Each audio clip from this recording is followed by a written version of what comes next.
The link's there, bro. There's the link right there.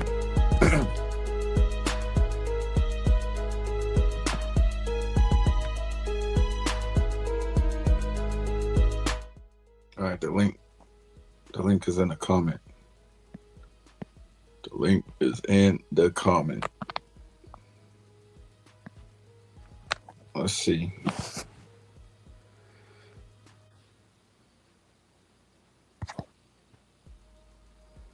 Come on up. Come on up. You're going to put it on the record. If anybody want to challenge your information, they could challenge your information, bro. That's how we're going to do it.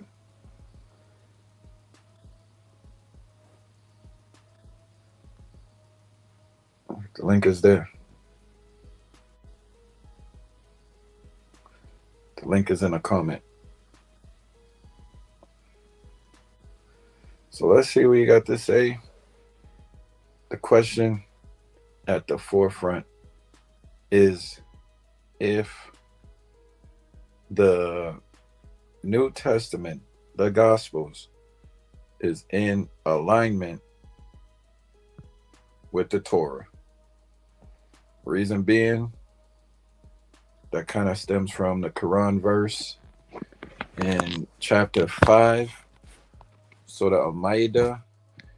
I forget exactly which verse it is. It might be in the 40s or something like that. Yo, what up? I'm about to have this nigga, he about to join right now. I'm about to have Truist join right now because me and him, we going back and forth about this verse. So let me call this nigga real quick. He join live. All right, word.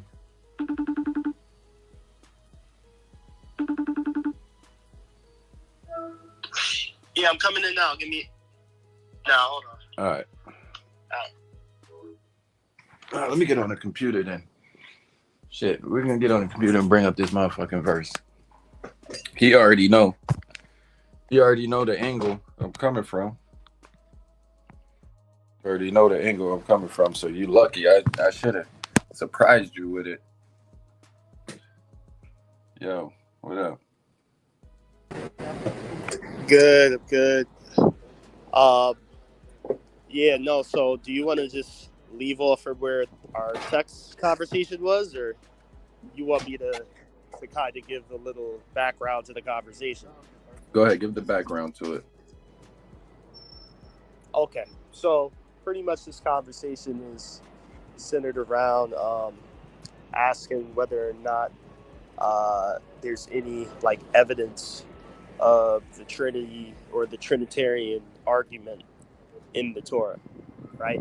Right. And me being an atheist, like I'm indifferent. Like I could argue either side, but for the sake of this conversation, you wanted me to be devil's advocate and take the Trinitarian side. Give me one moment. Give me 1 second. Yeah, I told you don't play both sides. Pick a side and we'll roll with that. Because I kind of want you to give your real opinion. I don't want you to say, "Oh, I could do both."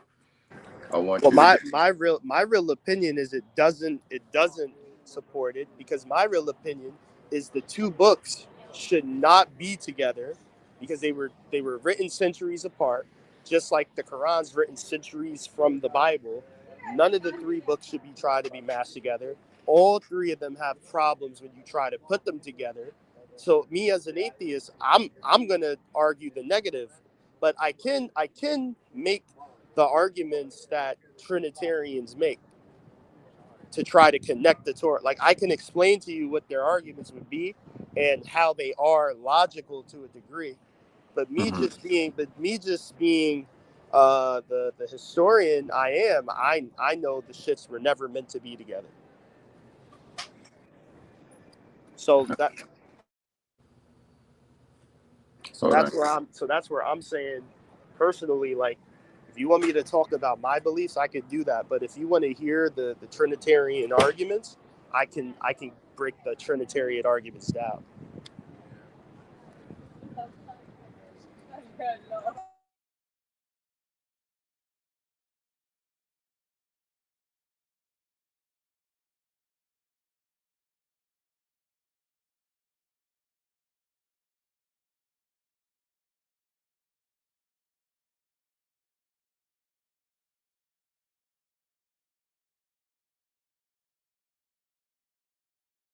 My bad. Yo, I don't know My bad. I was if you muted. did. I was Oh, muted. okay, okay. My bad. Go ahead.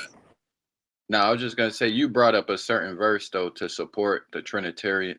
Sorry, to support the Christian argument. And you brought up Isaiah chapter 9, verse 6. Say what? Yeah, no.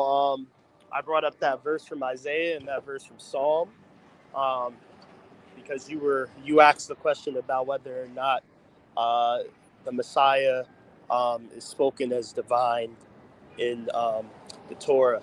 So I, brought- I brought up those verses to show where like words that are usually used for divine people are mentioned with the Messiah.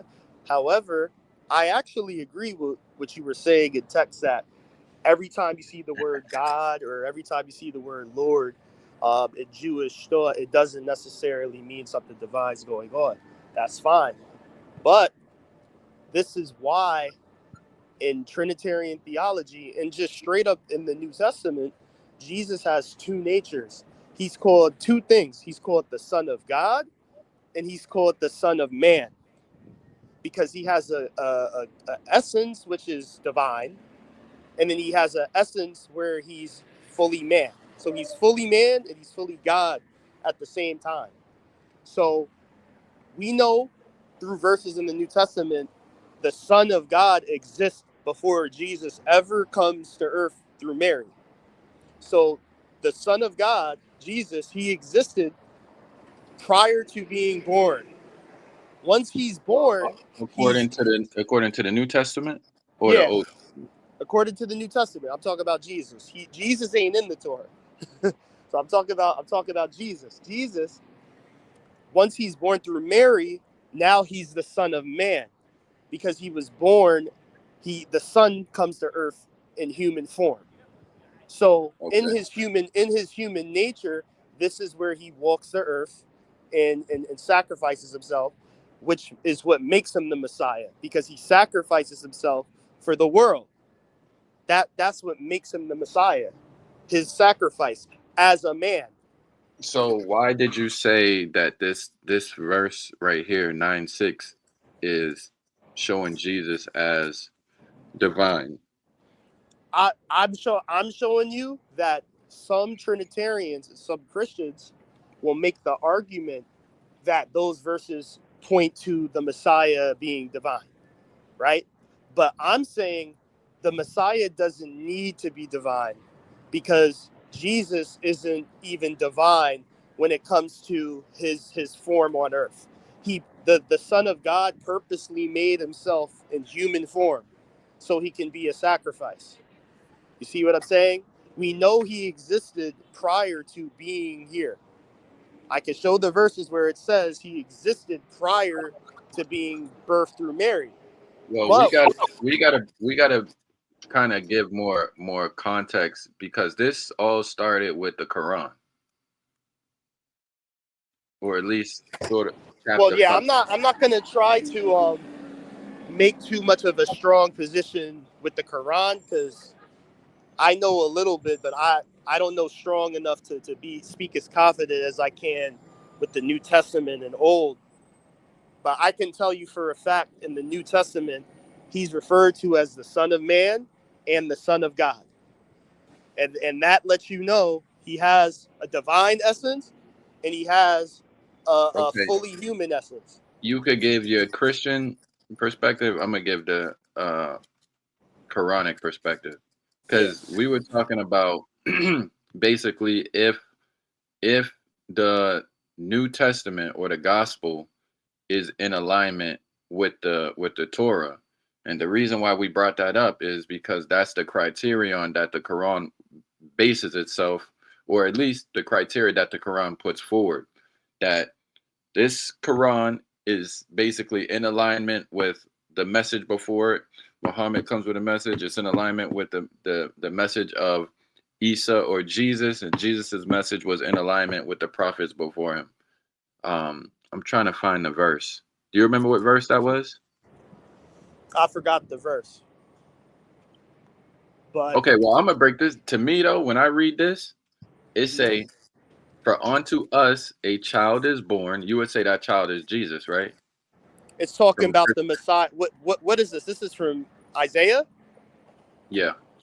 So Isaiah, being that this is the Old Testament, Jesus isn't here yet. It's talking about the Messiah that's to come. Now Right. Christians will say yes, this is talking about Jesus. But let's Okay. just say for So now, I want to the child is the Messiah. Who's deal. What's good, Darvish? I want to deal with it being from the Christian perspective. I want to deal with it from that perspective. from a Christian perspective, okay, this is Jesus. Okay, perfect. So from a Christian perspective, this is Jesus. Cool, right? So when I read it, initially I did what you did, right? I went to the AI because I said I know this nigga got this shit from AI, so I'm gonna fight fire with fire. I'm gonna let the AI fight with this nigga. And then I said, you know what? Let me read it for myself. So when I read it for myself, for unto us a child is born, a child being Jesus. Unto us a son is given, that son being Jesus. And the government shall be upon his shoulder, right? It say the government shall be upon his, hold on. What's good, OTK? OTK just stepped in Yo, the arena. yo, what's going on? What's going on? What's up, Truist? Yo, what's good? What's good, OTK? What's up, brother? What's My hap- fault. It's what- kind of loud over here. But Yeah, you what's up, good, bro? man. Killing, man. How you been, man? I hope all is well. Y'all having a good conversation right now, man. Yeah, But We've been talking the past like 3-4 days. I told him already. We've been talking yeah. about this. Right. So Hey, you know what? I got to give OTK some context, though. I want him to have the correct context. Okay. So OTK, really where this started is, Truist is on his Christian apologist and he's trying to debunk the Quran and he's using the gospel to debunk the Quran. Why is he doing that? Well, he's doing it that way because in places like chapter 5, right? We'll start with verse 44. Indeed, we revealed the Torah. So Allah is saying he revealed the Torah, containing guidance and light by which the prophets who submitted themselves to Allah made judgment for the Jews. So the Torah was revealed to make judgment for the Jews. So too did the rabbis and scholars judge according to Allah's book. So Allah is taking ownership of the Torah, but this is the Quran speaking, with which they were entrusted and of which they were made keepers. So do not fear the people, fear me, blah, blah, blah. We go on. So then I think the crux of the argument comes here, where it says, we sent Jesus, son of Mary, confirming the Torah before him, right? And we gave him the gospel. This is the verse right here we was arguing about. So it's 546. So Truist, you want to say or you want me to summarize the Islamic dilemma? Yeah. So by the end of me and Jay's conversation, I came to the conclusion that when the Quran is talking about the gospel, uh, it talks about it in two different contexts. Here in the verse he pulled up, the gospel that was given to Jesus would have been a revelation. It wouldn't have been a book yet. It's a revelation that Jesus gets and he goes around teaching and preaching. Then, centuries, like maybe 2 centuries after his life, after his Uh-huh. death, people take that gospel that he was preaching and write it down in book form, which is the gospel we have today. And That's my what he argument, claims. Yeah. so my argument is, if the gospel we have today and the gospel that they had during Muhammad's lifetime is what Allah is confirming, then the Quran has a problem, because the gospel that we have contradicts what the Quran says. Right. So then hey, what let me hold on. Can I ask a question real quick? yeah. Uh, Yeah. it wasn't no Torah. The Torah didn't come out all the way together until Jesus was gone. Also, they only had scrolls, so it wasn't no complete book for them to go off of. Correct? So again, that's the hard part. So like I kind of agree with you. Like they had they had like versions of Genesis. They had versions of Deuteronomy, Exodus, Leviticus. They had like individual, like you said, scrolls, and some even may have had them together, right? But it wasn't the full compilation of, because even today there's no like book that's just the Torah. It's the Tanakh. You Right, know what I'm correct, saying? Like correct, there wasn't a Tanakh yet. You're right, right. but they did have writings of the Torah during his lifetime, like in written form. And the problem is, Allah, He confirms what they have during Muhammad's time, and Muhammad comes around 500 years after Jesus' death. Could this been the Muhammad inside the Bible though? No, we And don't. We maybe don't. people getting Muhammad mixed up. Can the Muhammad that they talking about in the Quran be Muhammad out of the Bible? No, we know it's the Prophet Muhammad, um, because they're talking about the Christians and Jews he's interacting with in Arabia, and Allah is Muhammad talking was a about prophet too, correct? what's that? Muhammad out the Bible was a prophet too, correct? I don't know no Muhammad. Where's there a Muhammad in the Bible? I don't know about that. Well, Oh, truest, you gotta remember, Muhammad means the praiseworthy one. Oh Okay, boy, don't so do that. Don't do that. that's what his name Don't means. don't do The that to the him, the man. the one who's worthy of praise. Hamd. When you hear people say hamdulillah, they're saying praise to Allah. That hamd is the praise. Mu is like the person. So the one who is praiseworthy. So you gotta remember that. Okay, so is Muhammad, right? When we talking about the Prophet Muhammad, right? Was Muhammad his name? Was it his surname? Was it his name? Or was it just his title? And if you're gonna say it was his title, what was his surname? What was his actual name?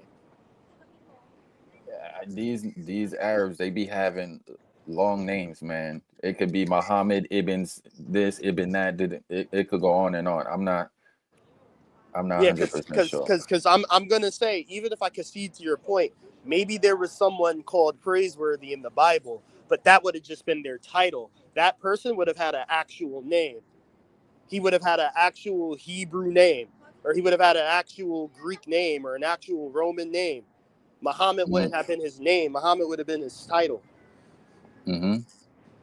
so you never heard about Muhammad in Deuteronomy and No. him not being an So Israelite? so people so Huh? people look at how that person is described in Deuteronomy, and they claim that that could be talking about Muhammad, right? Mm-hmm. But it doesn't explicitly say the name or the title Muhammad. Oh, I could have sworn Muhammad, but it was spelled Mahmad.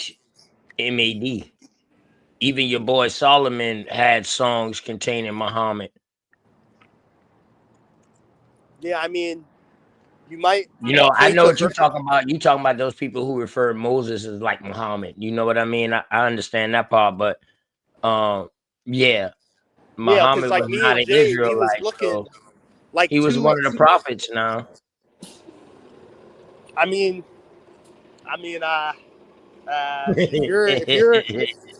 if you're a Christian, if you are a Christian and believe in the New Testament, you can't believe that there was any prophet that came after Jesus. You can't do that.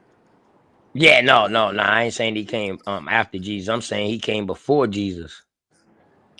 So that would be a different man than the one that lived in 500 AD in Arabia. That would be a different man then. Okay. I see you, Darius, but Oh my God, I wanna, Darvis, please let us get through this, please. yeah, but welcome anyway. But Yeah, now I what's kind of up want to though? paint the picture a little bit still. Yeah. So the Quran is saying that it sent the Torah for the Jews, so judge the Jews according to the Torah. It sent the gospel to Jesus, and Jesus was confirming the Torah which came before it. So my question to you, right? A Muslim is going to use the Quran as its criterion. So therefore, I ask you, Truist, from the Islamic perspective, Does the gospel, or does the New Testament or the gospel that we have now, is it in alignment with the Torah? So I specifically asked you one question. Does the Torah describe the Messiah as divine? And you said yes. And we started to go back and forth, not extensively, but about this verse right here, because this is the one that you submitted to make your argument. Do you want to read this verse? Yes. And then could we also look at Psalms? But I'll start with this one. All right. So I'll start from 9:5 and go down to 9:7. For every battle of the warrior is with the confused. It says noise and garments rolled in blood, but this shall be burning and fuel of fire. For unto us a child is born, unto us a son is given, and the government shall be upon his shoulder. And his name shall be called Wonderful Counselor, the Mighty God, the Everlasting Father, the Prince of Peace. Of the increase of his government and the peace there shall be no end. Upon the throne of David, right? So we know this Messiah, they gotta come through David's loins, right? The throne of David, and upon his kingdom, to order it, to establish it with judgment and with justice from henceforth, even forever. The zeal of the Lord of hosts will perform this. So why? Okay, so give me your Christian argument, because you're saying this is Jesus, right? Yeah, like there's a few things in what I just read to where people will point to Jesus. But give me 1 second. All right, cool. So see, I almost want to give my interpretation of it, but I don't want to cut in front of you. But this is what we're debating right now. And, I know he found this through AI. I know he didn't, do it originally. He found it through AI. And then I had the AI give the counter. But then I said, let me be original and read it for myself. But anyway, what's good, Darvish? Okay, so, oh yeah, go ahead. Greetings. All right, so yeah, and then like I said, after this, I would like to read the one from Psalms as well. And also, I'm saying like I gave you these verses to say this is what Christians would say prove divinity, right? But I Mm-hmm. think that the Messiah isn't divine in the New Testament either, because like I said, Jesus is a human when he comes to Earth. But anyways, so it says. It said, hold up. For unto us a Mm-hmm. child is born. Yeah. All right, so that child, right, that's born, right, is coming unto us. Who is the us? One second. Yeah. For unto us a child is born. So you're saying that child is Jesus. Unto us a son is given. So I know a Christian will say that's partially talking about the Trinity, calling him son. And the government shall be upon his shoulder. So he's gonna be. Go ahead. My fault, y'all. I'm at work, so. But all right. So for unto us, when it says for unto us, it's talking about the children of Israel, because Mm-hmm. that's what's talking here, right? So this child is going to be born amongst the children of Israel. That's number one. It says, unto us a son is given. So not only is this child going to be an Israelite, this child is going to be a boy. It's going to be a boy, right? Um, and the government shall be upon his shoulder. So they're saying he's going to run the kingdom. He's going to run the nation of Israel. It's going to be at his authority, right? And his name shall be called Wonderful, Counselor, the Mighty God. So these are titles. These are going to be titles that this Israelite boy will have as he rules as the leader of Israel. Mm-hmm. The Everlasting Father, the Prince Mm-hmm. of Peace. So now, this is where a Christian would say, oh yeah, it's saying the Everlasting Father there because it's already hinting at the Trinity. How the Son, the Father, and the Holy Spirit are interconnected. Three persons one essence in God, right? Now, when we go to 9 and 7, it says, of the increase of his government and peace, there shall be no end. So it's saying once this nation of Israel is created, it's going to be an everlasting kingdom, right? Upon the throne of David. So this person is going to be coming from the loins. This Israelite is going to be specifically from the line of David. Mm-hmm. All right. And upon his kingdom to order it and to establish it with judgment and justice from henceforth, even forever. So this person, he's going to be laying down judgment and justice forever, eternally. This person is going to be someone that's laying down judgment. All right. The zeal of the Lord of hosts will perform this. So zeal is like somebody's like will, somebody's like willpower. Like this is what I want to happen. So it's saying like the will of the Lord of hosts. The Lord of hosts, we know who that is. That's the Most High. The Lord of hosts will perform this. So again, Christians would look at this verse and say, this Messiah is obviously not no mere man to be ruling forever. What man lives forever? What man lives forever? Wait. Where it say the man? Where it say the man is going to rule forever? Of the increase of his government and peace, there shall be no end. 1 second. There shall be no end upon the throne of David and upon his kingdom to order it and establish it with his judgment and justice from henceforth, even forever. So it's saying he's going to do this forever. No, it's not saying that. And one of his titles says the everlasting Father. Okay, perfect. You got more? No, I'm saying that's the Christian argument. I don't necessarily have to. Well, I disagree. Because I don't see where it says that he's going to be on the throne forever. It seems like he's going to put something in place that's going to last forever. That's how I read that part. Well, it says that he is the everlasting Father. So no, it doesn't.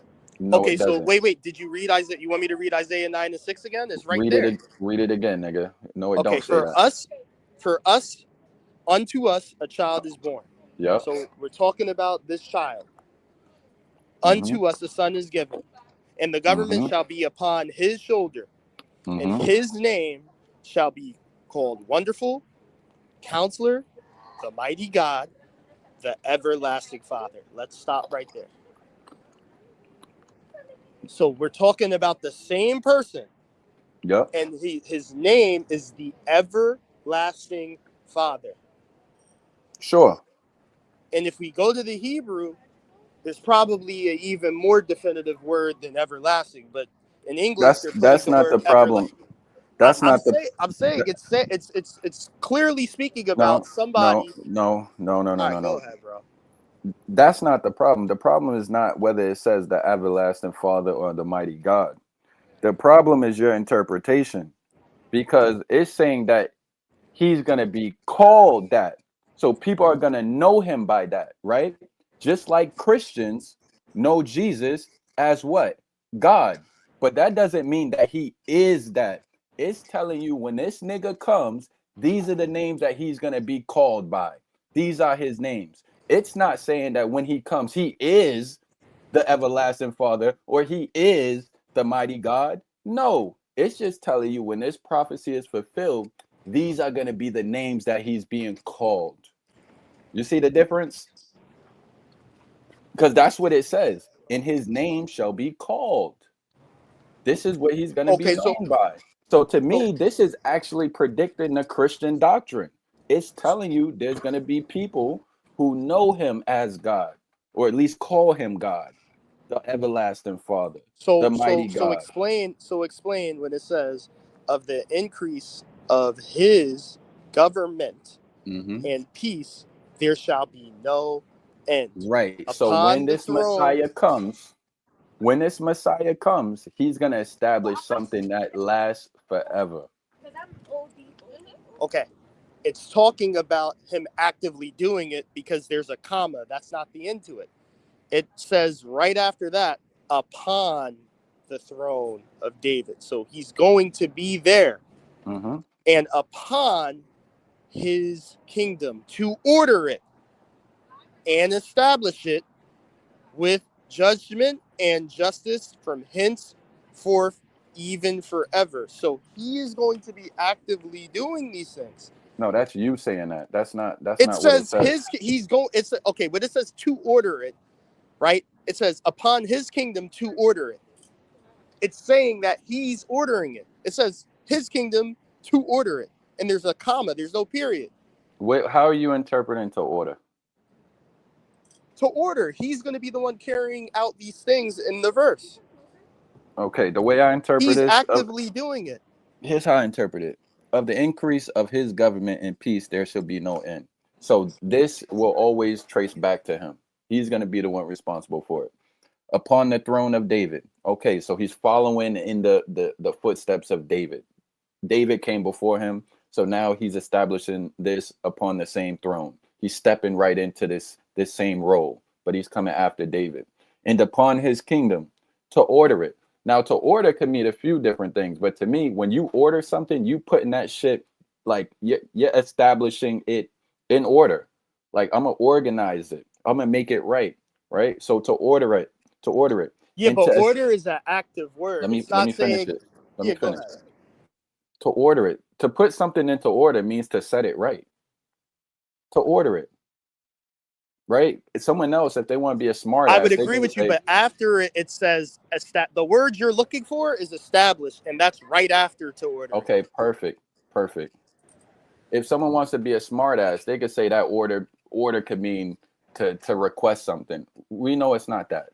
So to order it to me means he's gonna set this shit right. No, Gonna, order is a decree. okay, fine. That's why I would just like to go to the Hebrew here. And Let's just go to the Hebrew. let me finish, nigga. Damn, nigga. I can't even get my shit off.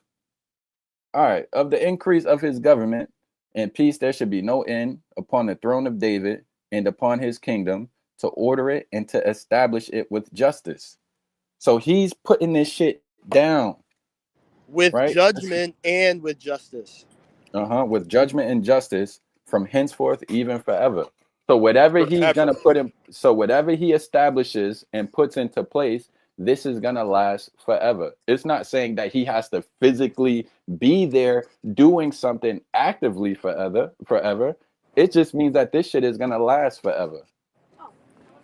It's clearly hinting towards him actively doing this forever, and like honestly, like I don't really care to argue that point too much, because even if I accept, fine, it's referring to the Messiah in a human way. There's no divine aspect to the Messiah here. That still doesn't create a problem with what we see with Jesus in the New Testament, because he's fully human while he's here on earth. He's fully human.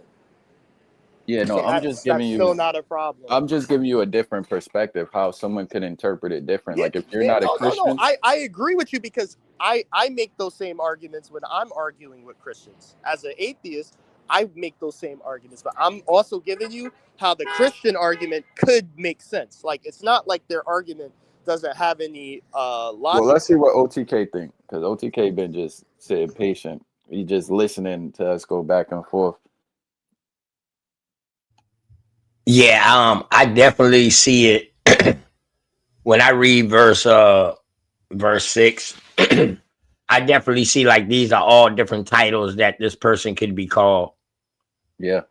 When I read verse 7, it's definitely not saying that this has to come through David, but it's coming through the same throne that David established after Saul. So you got to think, David interrupted Saul's bloodline and became king. So why all of a sudden you got to come from David's loin? No, they're saying he's gonna do it just like how David had it done, and he's gonna be the one that's head over everything.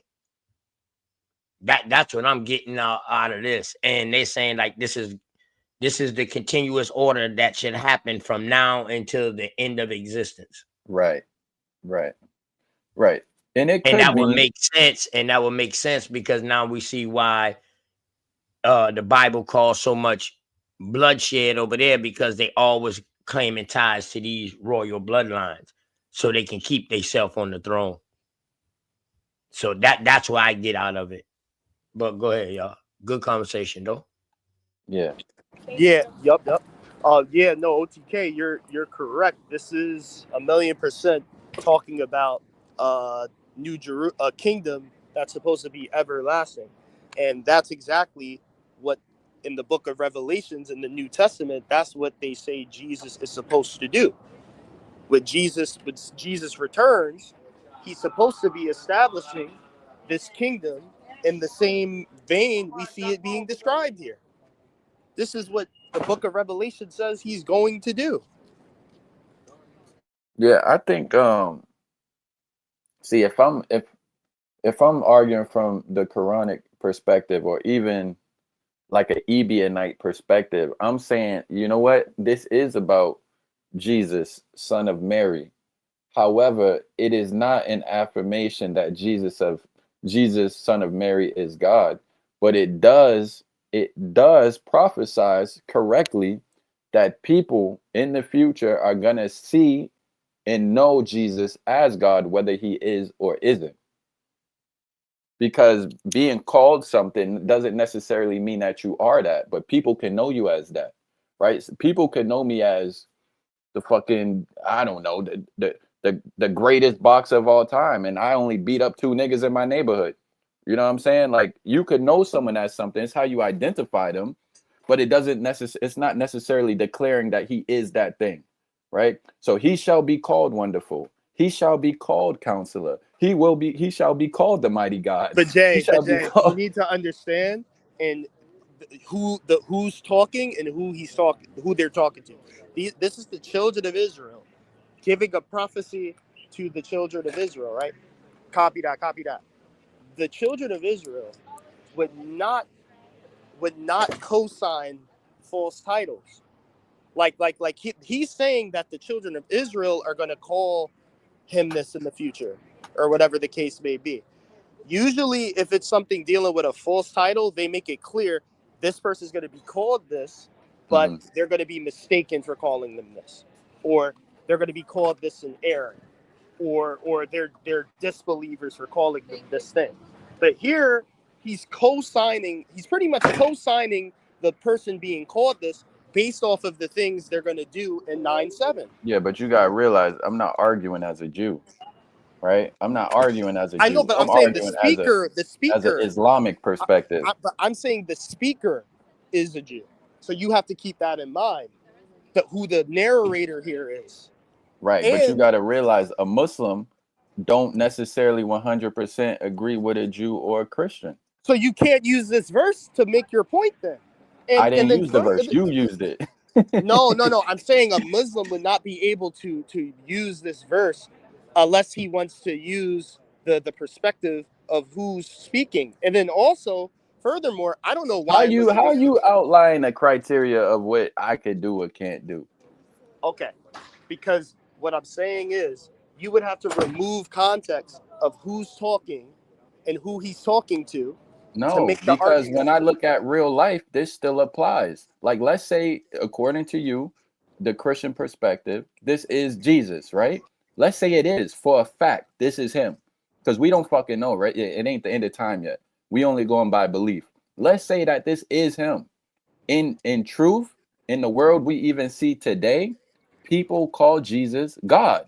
People say he is well, maybe they don't say he's the Father, but in the Trinity, he's known as the everlasting Father, even though that's even tricky because it's like, can you call Jesus God? Can you call God Jesus? Can you call God the Father? Can you call Jesus the Father? We're getting into that whole shit.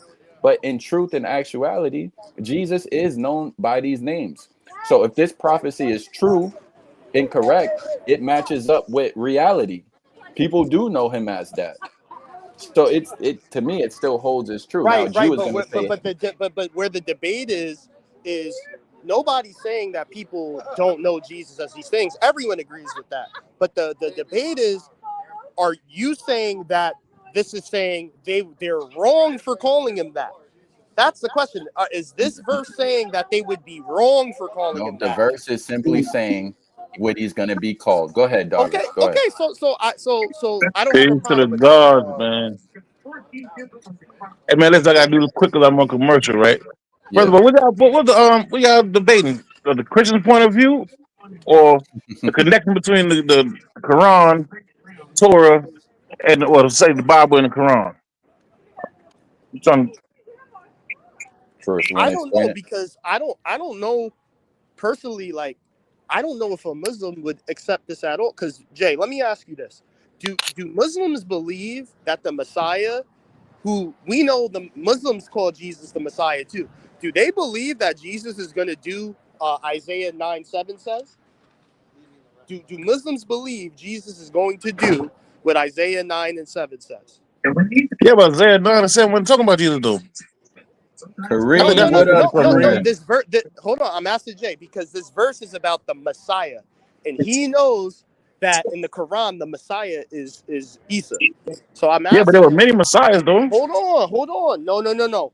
The Yeah, Messiah. I don't know. To answer your question, not anything that rings to my mind to I say know. yes to I this. know the So, answer. The answer is it's in Hadith. There is Hadith that says that, but it doesn't say it in the Quran. So okay. you would have to go to Hadith to find uh, text that says Jesus is going to come So let establish a me ask you kingdom. then. So let me ask you then. What Yeah, are you proposing that a Muslim should say about this verse? he's going to say, yeah, a Muslim that is accepting Hadith as truth and that accepts Isa as the Messiah, they're going to say this is about Jesus, but I don't think it's talking about divinity. They're going to say what you said. It's still keeping him human here. Like, this is about Jesus, but he's still human here. Shout out to my boy Kareem Mira from North Africa. Where's he from? Libya? Kareem, where you from, man? I forgot where you from. Algeria. Shouts out to Algeria, man. Go ahead, Is he Darvish. What was Muslim? you Get saying? him up here. Let's talk, Peace man. to the Leave, gods, man. leave him What I alone. would say is, man, what I would say is this, right? We use these terms. We got to really understand the meaning of it because the term Messiah, it was many messiahs. And according to where I was taught, those books are supposed to be read simultaneously. And they similar. Now, Hmm. from a Hebrew point of view, we don't subscribe to those books for the gospel because that's not the gospel. Ooh, hold up, And nigga. those who really understand the book will know that's not the gospel. Those are letters written Oh, by people who wasn't even living during the time of Yeshua. wait. So what's the gospel, David? What's the Injil? You can find those What's in like the deal? What's the deal? What's the What is the you, gospel? you ever heard like the Gnostic texts and stuff like that? Yep. Oh nah, Yeah, bro, you Darvish, can you're not a find like Gnostic. Are you a Gnostic, Darvish? I am, baby. I'm everything. I'm a So God, brother. you believe I don't you believe in a demiurge? say it again. You I believe believe in a in who? demiurge? What do you mean by that? Oh, you're not a Gnostic if you don't know what the demiurge is. Give it to me in English again. What you talking about? Brother, the demiurge, the evil one, the false god. All right, well, cool. Of course, there could be that. Okay, Yeah, of course, there was false gods. so is the God of the Old Testament the demiurge? Because that's what Gnostics believe. No, that's the Most High. Okay, so who's the demiurge? Yep. It could be many of them. No, there's one. Okay, listen, man. Remember now, there were wars in the heavens, and not just that person that called Lucifer was kicked out. You understand that, right? We understand there were wars going on out there.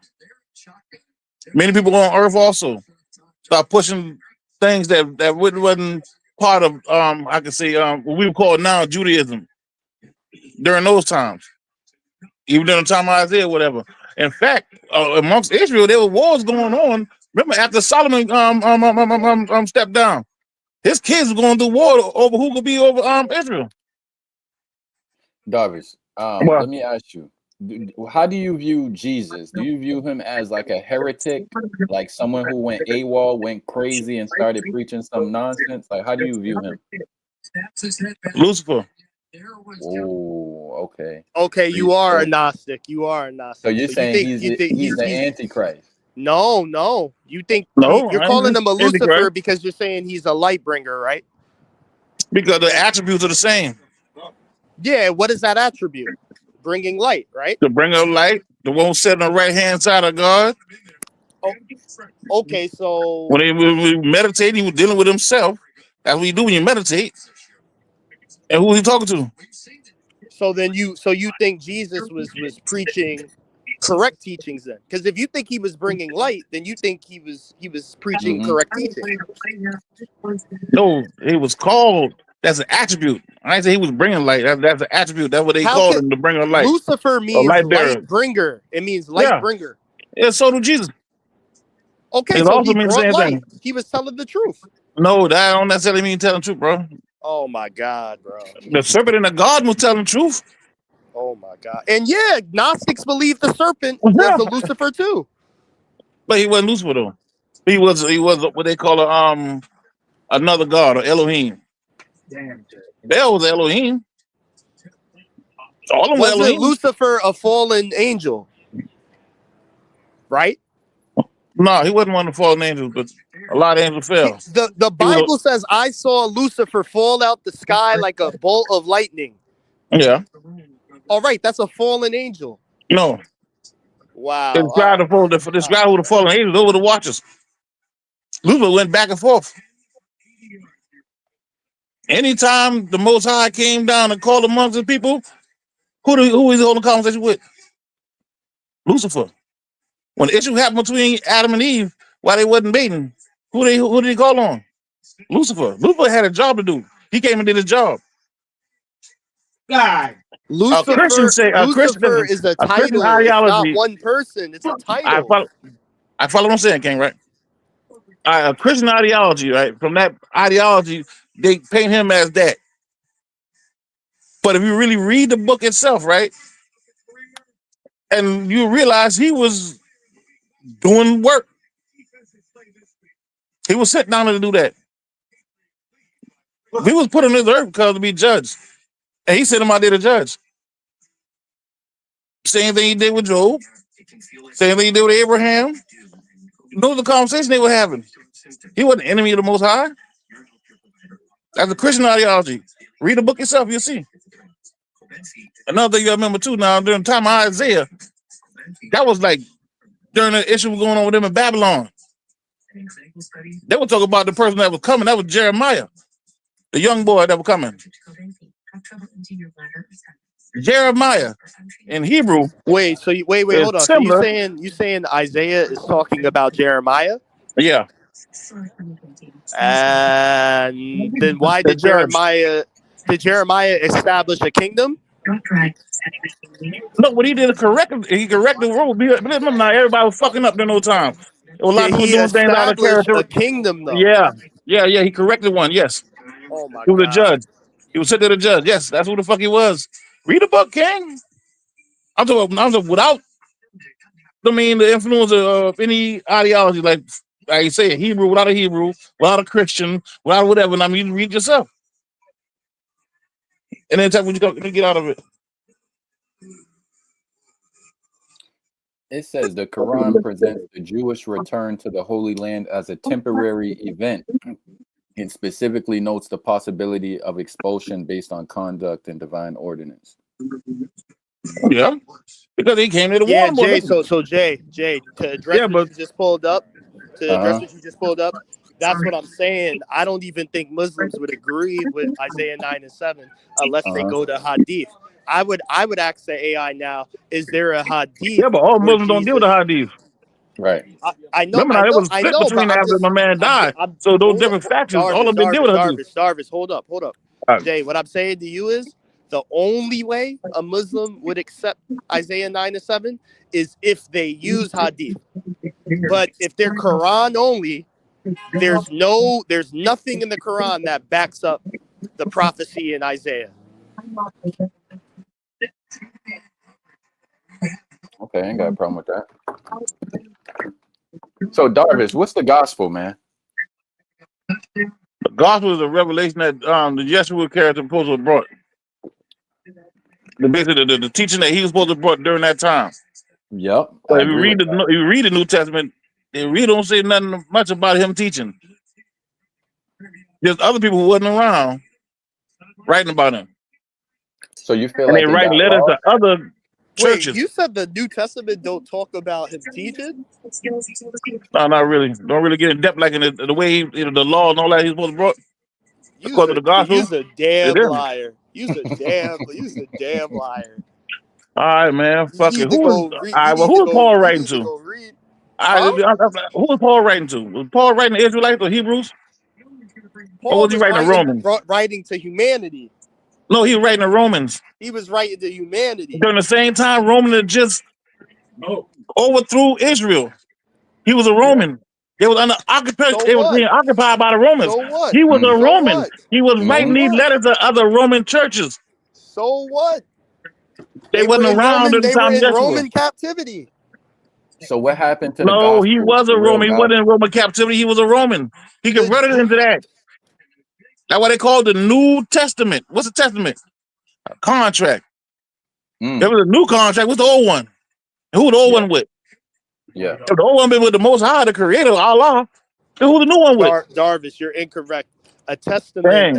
A testament is someone giving like a speech, Witness. is giving a witness to something. What you're looking for is covenant. The word covenant means contract. Yeah. Brother, Okay. it's the same thing. You No, promise you gotta look it up at etymology. No, it is Calm not. down. I got you. I had the same issue one time when I was your age. Listen though, when you look up under etymology, what it meant back then, how it was interpreted. All right. It was a new contract, so you're brother. saying anytime That's why you had to someone get testifies. baptized. So if I make a testimony, I'm Do you forming a understand the contract. words? They're 2025, brother. Those words in those days came and what are we talking about? 0 or No, he's 1 right. AD or Hey, 1 hey, BC. hey, he's right. No, Darvis is right. It says it right here, bro. Hold on, let me get it for you. You see that, Truist?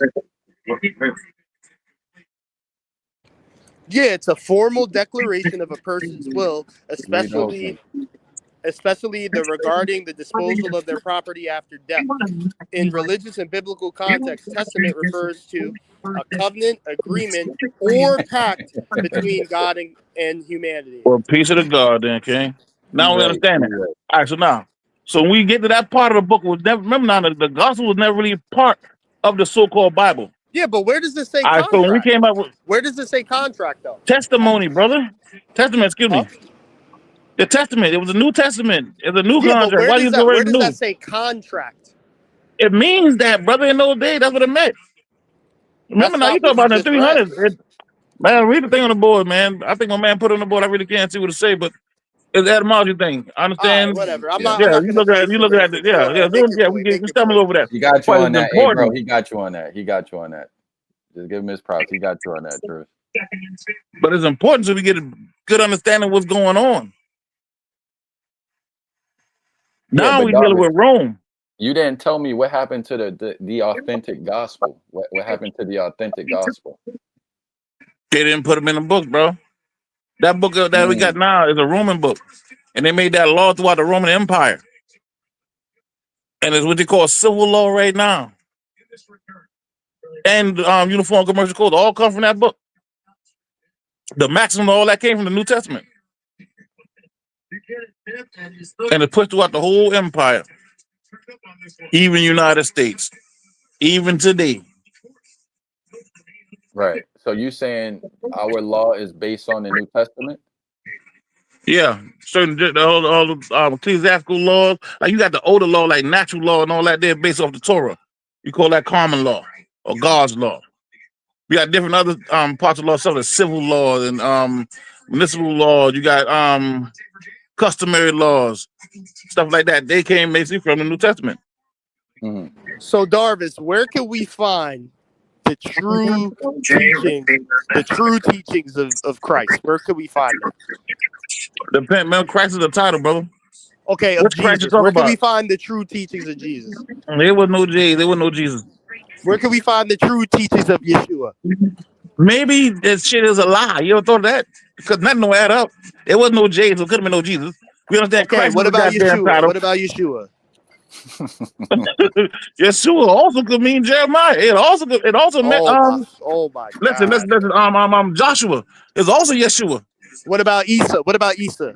Where can we find That's Isa's Arabic teachings? for the same thing. It's a language thing, Bubba. You gotta understand that. Wow. Crazy, right? So all of it is just a lie. All of it's a lie. It's No, 2000. It's misunderstanding. No, it's a 2025 years of a misunderstanding. lie, right? No, it's a misunderstanding. That's what it So is. where can I find the Pushpa understanding? Where can is I push. find the under? I want to know. I want to read the real teachings of the man that lived 2025 years ago. Where could I find it? That's a good question. Let me know when you find it. I try to tell you when you go to. You gotta go like these Gnostic texts and these different those forgotten scriptures. There's a book called the missing books out of the Bible. You talking about You Q? got The Q is it Q called Q? listen. I really don't subscribe to it, but it could be. So I can't say I don't know enough about it to say it's a lie. You know what I'm saying? Mm-hmm. Mm-hmm. But I would say is that somebody came and taught us a lie about that particular book, and they showed us how to read that book. And the way they showed us how to read it was to try to compare this law book So is the Quran a lie? to Is the huh? Quran a lie? What do you mean if it's a lie? In Is other it words, a there's lie? Muhammad. Like, is the Quran lying about Isa? No, they spoke a different language. They had different meanings to it.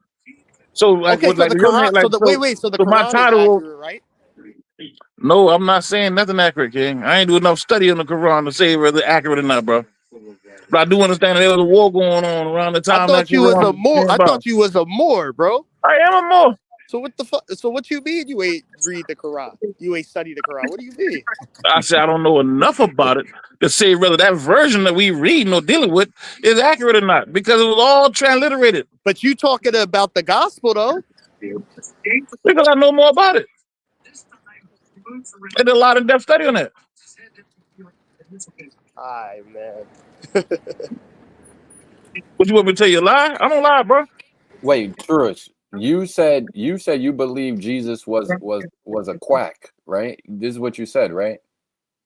Tell them what you In real believe life, about. in real Yes. life, yeah. So if I go off of my atheist historical perspective, I think the real life Jesus was a cult leader that told people that he was God based off of the Torah and shit. And I think he got killed for it. I think he was a quack. Yeah. I will say this, man. You can't base it off the Torah because the Torah never spoke about him.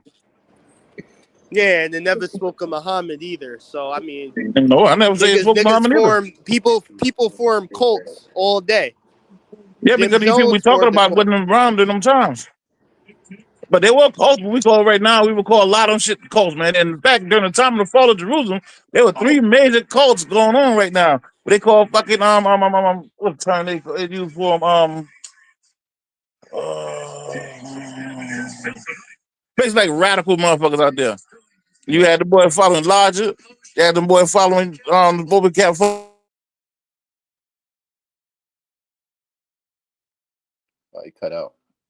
I was gonna say why they all going against they all going against the Romans. Like Jesus went against the Romans, Muhammad went against the Romans. Hey, Truth, did David go against the Romans? Yeah. Well, nah. King David. I mean, you could technically, if you want to look at the Philistines as the Romans, you can argue that. You can argue that, but nah, not really. All kind of shit behind these kings that they try to place over them, and they were trying to kill them and all kind of shit. And you had the people of Elijah doing the same thing. But there was a little beef between them boys. And if I'm not mistaken, I think the boy John the Baptist, them boy got sold out by them niggas that But roll pretty much, Elijah. Jay. their beef has always been with polytheists that have tried to oppress their No, no, monotheism. no, no, no, no, no, no. Those So terms we using now in The Romans, 2025, bro, they didn't think the like that back Romans, then. the Romans were polytheists that oppressed their monotheism. Listen, man, The Egyptians were polytheists that oppressed their monotheism. The brother, Babylonians were bro, polytheists that oppressed their monotheism. They're brother, constantly being conquered by polytheists brother. throughout Listen, history. man. If you go back and you put yourself in the time of history, those terms didn't apply, and the way the people think about it, they were going through war.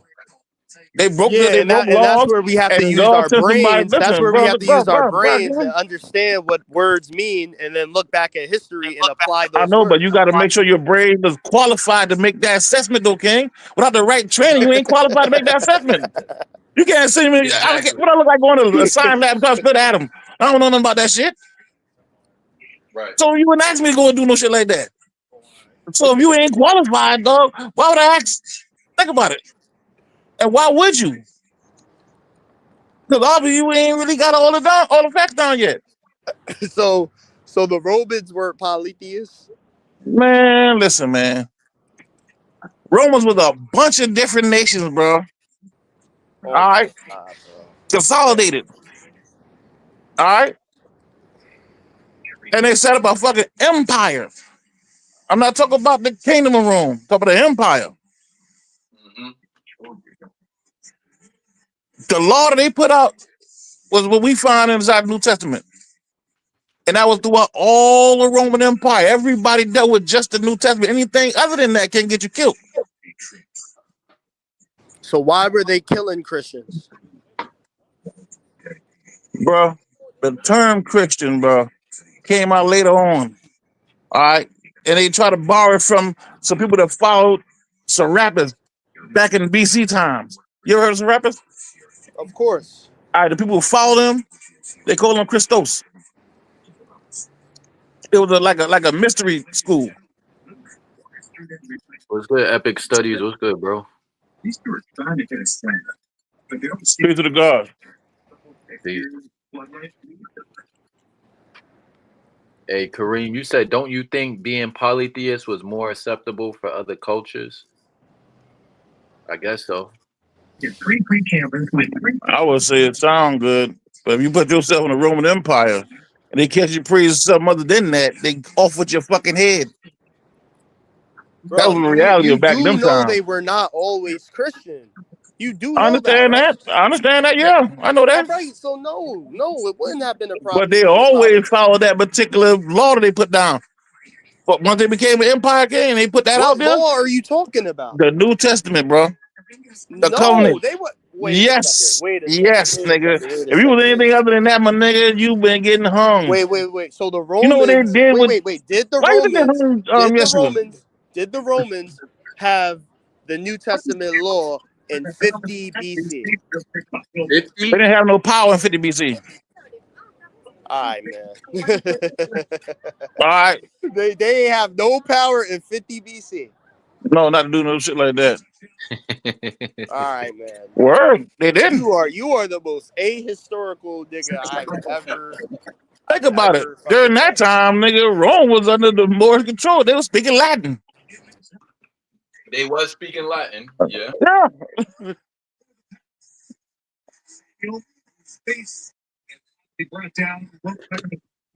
I want to ask you, Davis. So what you see today, do it seem like the Israelis is trying to carry out the prophecies in the Torah? My bad, man. You went in a little bit. Say it again. To you, when you look at like what's going on today with the Israelis, do it seem like they're trying to carry out the prophecies in the Torah? Like they trying to make it a reality? I would say they try to use that as probable cause of why they doing what they doing. Yeah. I would say that, yeah. So they trying to establish Israel, like from yeah. It seemed like You know, that once too. they come out of out of the story, not the story, the pattern goes. Once we go into we commit a sin, whatever we go against, turning our back against the Most High, we get put in punishment. We go into servitude. We come out of servitude. Whoever put in servitude, we end up killing them boy off and taking over the land and setting up a new Jerusalem or Judea. Right. Yeah, but Darvis, are they supposed to be doing that until their Messiah comes? Isn't the Messiah supposed to place them there? They're not them people. So I don't subscribe to that. Where's Israel? Okay, so wait, Israel's the hold on, people. Jay, real quick. So Darvis, so what you're saying is the fact that they are there, right, proves that they're not the real people. No, the lineage proved that they're not the real people. They Yeah, but ain't I'm get up there saying, until the according to the prophecy we just read, if they are the real people, they shouldn't be there until the Messiah bring them there. yeah, but there was no place called Israel in the Bible. It was a people. Mm-hmm. Mm-hmm. Yeah. Oh my Yeah, you God, gotta keep yo. that up. Yeah, because you're using that term incorrectly. You know what I mean? There were people. They didn't live in Yeah, Israel. but They didn't live in Israel. They the live people in had a Jerusalem. land. The Right. people He's had a right. Yeah, they land. called Jerusalem or Jerusalem. I'm not. Yeah, they had a land. They're in the land now. They're not supposed to be in the land. Yeah, but that's not the land. Then what's the land? You in the land, man. Let me ask you a question. Where do everybody else in the world go at to give praise to Miriam, Jesus' mama? Where did they go The to give? Americas. They come to Americas. If you look at the prophecy that was going on in that book, King, that place could never be that it didn't happen over there. That's a fucking desert over there. That's not the land of milk and honey. I thought They live Ethiopia. near a body of water. What do you mean it's a Nigga, desert? you do They live too. by You a live by a body body of of water water. too. You live by a body of water also, bro. You also live by the Euphrates. You also live by the Nile. All that's over here also, King. There was Egypt over here also where you live at now. That area that was called Egypt one time. And it's ancient history, but you can find it. That's where the eagle come from. It's a constellation. It don't match up over there. They don't grow no motherfucking rice over there. They don't grow corn over there. Damn sure don't got no pomegranates over there. So prophecy couldn't have happened over there, bro. But there's a place down here where in the South America and in Peru, they claim Solomon's temple still there. And you can go there and you can see the gates and all that shit. So Darvis, let me ask you: do you believe in a Messiah? Does your teaching talk about a Messiah? Or no. Yeah, they don't mean Messiah though. Messiah basically a teacher. Somebody will come and change things. Somebody like a general, somebody come lead some people somewhere or do something. Right. Yeah, that's what a Messiah is. Not a particular name of a person though. Yeah. Hey, Darvis, who your team is? Chicago Bears. Oh, okay, you rock with the Bears. Yeah. OTK, y'all went outside. I looked at the score. I'm at the pizza shop. It's 17-3. I look up. It's 18-17. I'm like, I know OTK is tight. 4-1 now, though. That's not that bad.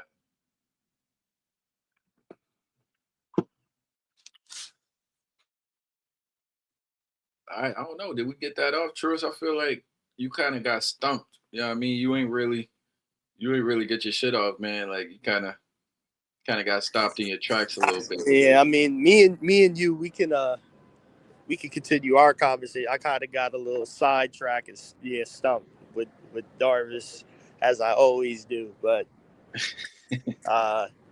gotta love Darvis. I love you, brother. I love you. Hey Brother. man, hey, listen, I mean, you should, man. Yeah. That word, that Messiah word, you should be calling me a Messiah, man. Nigga. I done help you out, man. You arguing about some shit that ain't never happened. Yeah, nah, I bet for now you real, look at it, I man. bet you as soon as you get off the I live, miss you're gonna read that talking to you, fucking for book real. now, I bet you. Yeah, I want to know what the real gospel is. What is the real gospel of Jesus? That's what I'm trying to figure out. Maybe that's the next task. That's our next They finding had some what old the book gospel. inside the Septuagint called the Book of Hebrews. They ended up later on turning it the Book of Matthew, but once it was called the Book of Hebrews, and it had a lot more different verses to it. Well, That's I supposed mean, to be part of it. the book of Hebrews is in the Bible already. It's in the Old Testament. I'm talking about the book of Matthew. They go to the book of Matthew now. Yeah, the book of Matthew is in Yeah, the gospel. Yeah, it's the gospel. yeah. But it's The the book of gospel of I Hebrews. think My the bad. book I of meant the Matthew, gospel of the Hebrews. book. I think the book of Matthew is the oldest gospel. It's the oldest one. Yeah. Yeah. So let me ask y'all: do y'all think there'll ever be a new world religion that's bigger than Christianity, bigger than Islam, big, or you feel like we going toward like a no religion type of thing in the world? I think the word religion was misused too fucking much. We comparing that to the word of the Most High. You got the laws of the Most High, and that's it. Somebody came out there, some young ignorant person came out there and said, "This is a religion," or we studying. I mean, because this information was broken down in different pieces. So I got my Jay, piece, I you got think your piece, Jay got his the piece, and we new arguing over who religion, piece is the most relevant. the new When they ain't religion, together, then it don't matter. the only way a new religion could form that surpasses the three Abrahamic faiths is It got to be if if anti-religion, right? well, But this, I was gonna say if we came into contact with some extraterrestrials and they came to us with some sort of story that changes everything about what we know. that's what they did in So the Bible. like I think if that happened, then yeah, a new religion might form out of that. Cause it's like, oh shit, everything we know about the universe is fucking wrong.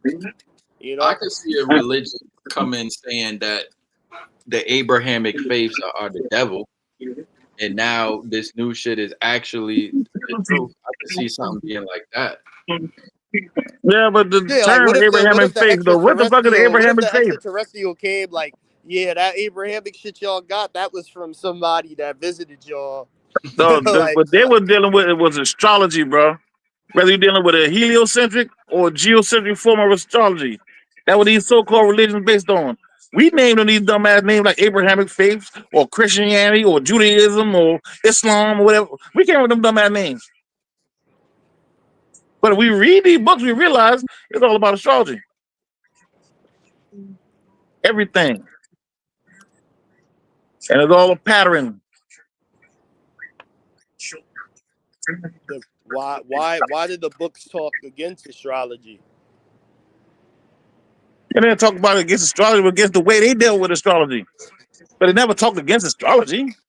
Why would they talk about it? Think about it. Well, the whole book is based on that.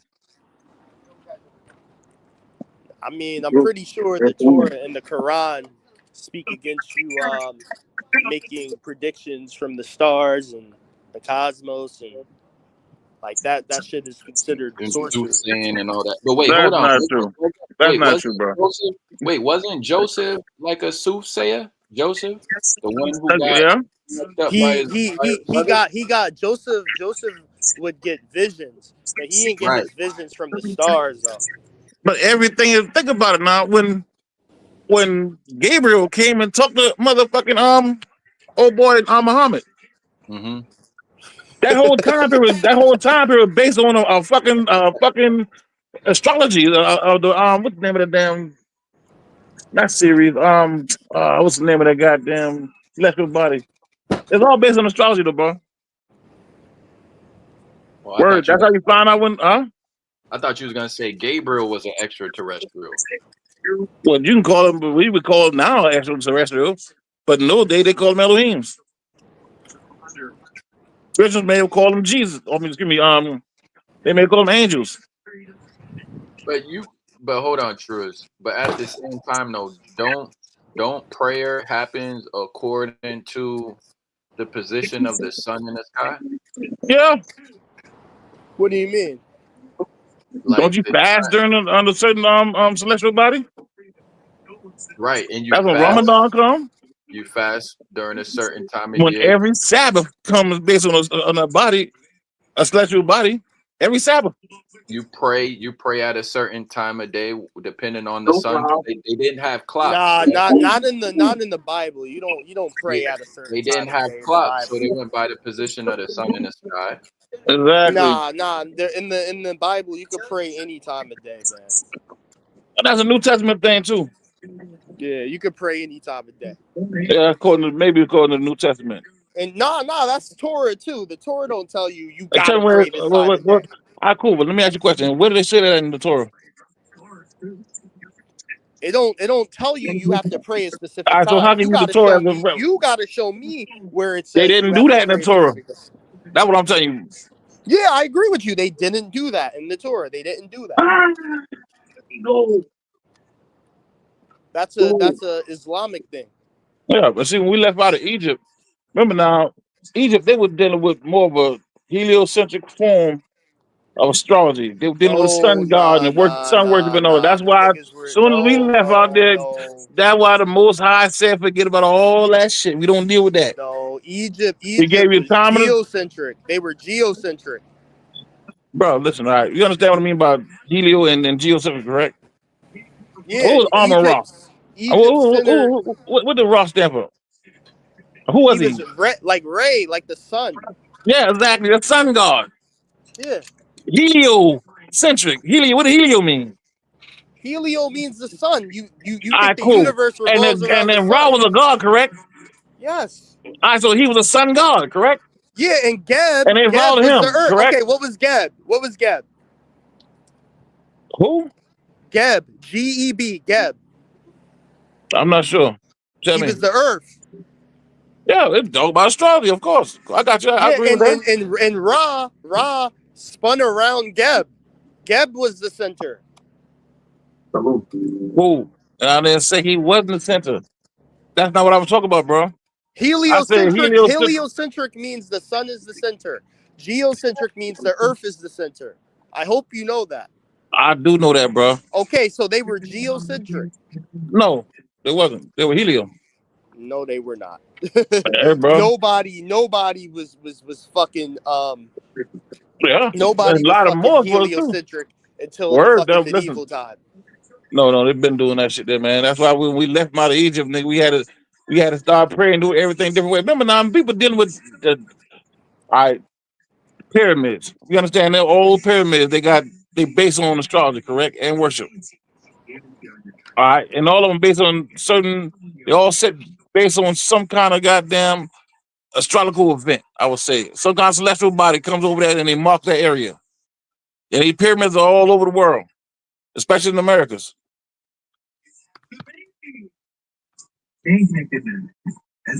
We agree with that, right? Yeah. So that lets you know, but listen, they were dealing with astrology for a long fucking time. The pyramids outdate all that bullshit we talk about. And all of them set based on celestial bodies. That was true religion. The origin of religion. What we dealing with now is dogma. You understand what I want to say? Dogma? Yeah, that's what we dealing with now. Yeah, I Yeah. know what dogma is, brother. Yeah.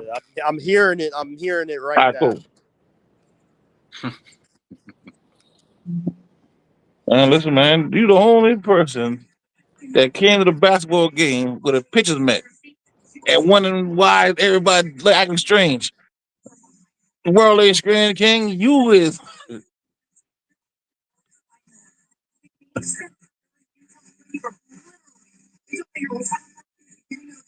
Well, true. It's another thing too.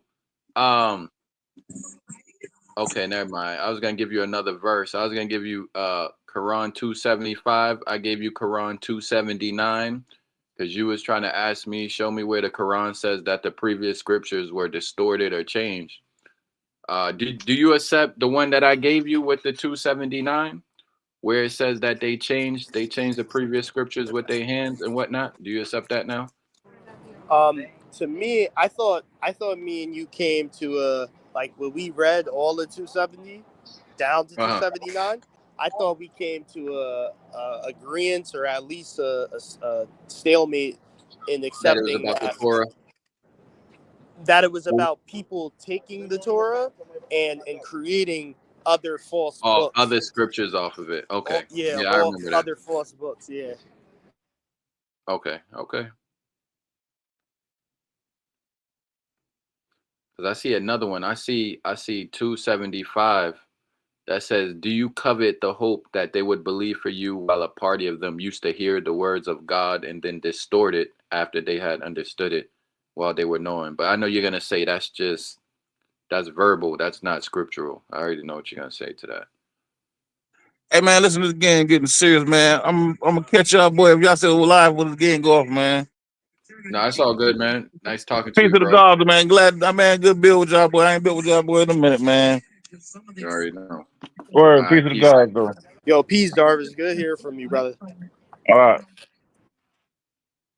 Yeah, man.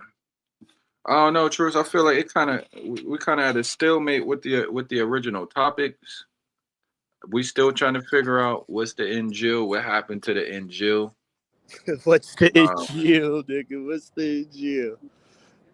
I know historically you agreed and confirmed that the Bible, as we know it today, went through some alterations, manipulations. Yes, The yes, a Quran million percent. says, "Oh, you say that the Quran doesn't say that it been It through that." doesn't. It doesn't say it. It I doesn't. dis I disagree. To me, the problem is the Quran doesn't say it, and then the second problem is it actually confirms. It actually confirms what they have in 500 AD, and Okay. we know what those Christians and Jews had at that time period. Yeah, but okay. And then we was talking about how wouldn't Muhammad notice if the nigga who told him he's a prophet was a Christian?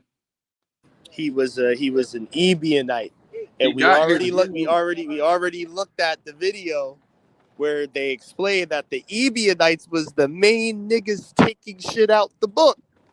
That they had their own version of the gospel where they took shit out of it. We already looked at it.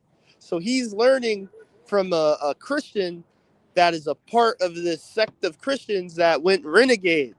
Hmm. But it seemed like they may have had a point in their different perspective. Like, okay, let's say they did go AWOL, right? They're going AWOL according to the mainstream teaching. They obviously got an Yeah, offshoot that's teaching. fine. No, I'm not saying they was wrong for doing it, because to me, they are more akin to like Jews. Like they should have just been Jews. Like if they wanted to have like some sort of like syncretism with the Torah, right? They should have just remained like Jews. But the problem is they couldn't do that because because like I sent you earlier, those people did not take care, guys. Those people did not accept um, Jesus. They didn't accept him. They actually saw him as a sorcerer. They saw him as a blasphemer, and they said that he's burning in hell. So if I'm a Ebionite Christian, I can't just straight up be a Jew. If I do think Jesus was a real prophet, right? I might not think he's God, but I think he's a real prophet. So I'm just gonna create my own little sect of Christianity where he remains a prophet, but he's not a God. And in order to do that, I have to change the gospel. Well, not change it, but I have to take shit out of it. Hmm. Twisting with Because their because my thing is, if they just wanted to simply align with the Torah, then just remain Jews. But they couldn't remain so Jews. could it be that we have the gospel, but the way you niggas are interpreting it is incorrect? I Because I would say that's in or essentially I would say let's read it. Let's read it. Like because what ends up happening is this is the order of operations. People will say the gospel don't say that, and but then we you read can't the read it. gospel, We and then you can't read it. well, no, hear me out. And then when you read it, now the next point is, well, this isn't the real gospel. So like the only way to deny the shit is to deny the book, because if we actually read the book, it says what we're saying. Like it says, What I was gonna say is the reason why we can't read it is because we're not in the year 610. So what are we gonna read now? The King James version? What we gonna read now? The English. Like I want to see. Well, we could read the Septuagint actually. So we have the tools to read it in the original language it was in. We could read it in the Greek. We could read it in the Aramaic. We could do the same thing we do with the Torah.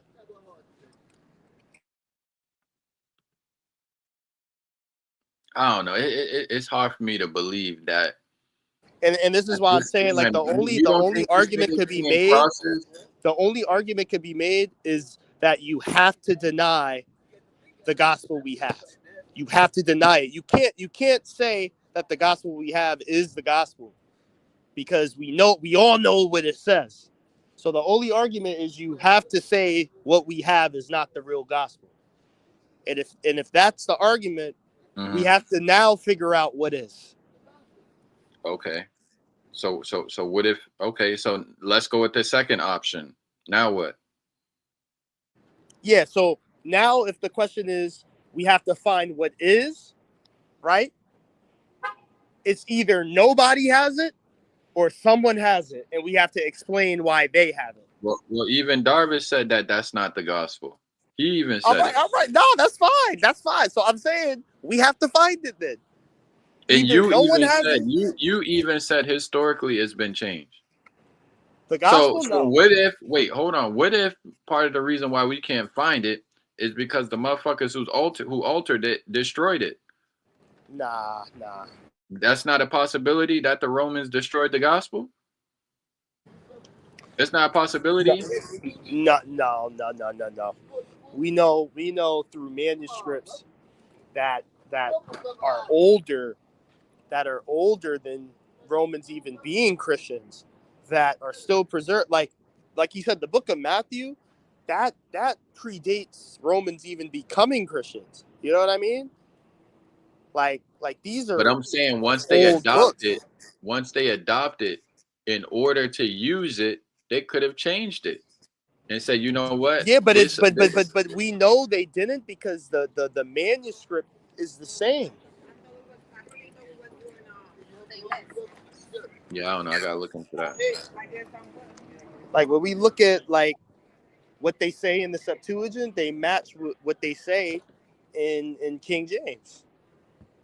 What is? Let me see. What is the earliest Christian manuscripts? What are the earliest Christian manuscripts? I think it's Matthew, I think it's Mark, and I think it's Luke. John See, is John. they're partial. The earliest surviving. Let me put this up because they don't got it in totality. It says the earliest surviving Christian manuscripts are small papyrus fragments dated to the early 2nd century, bro. The 2nd century. That's not even at the time of Jesus. But anyway, it's all good. The oldest known is Papyrus Yeah, I P52. told you the gospel would have been written like 2 centuries after he died. Yeah. Wow, man. I don't know. Okay, which contains a brief portion of the Gospel of John and is dated to around 125 CE, possibly as early as 100 or as late as 150 CE.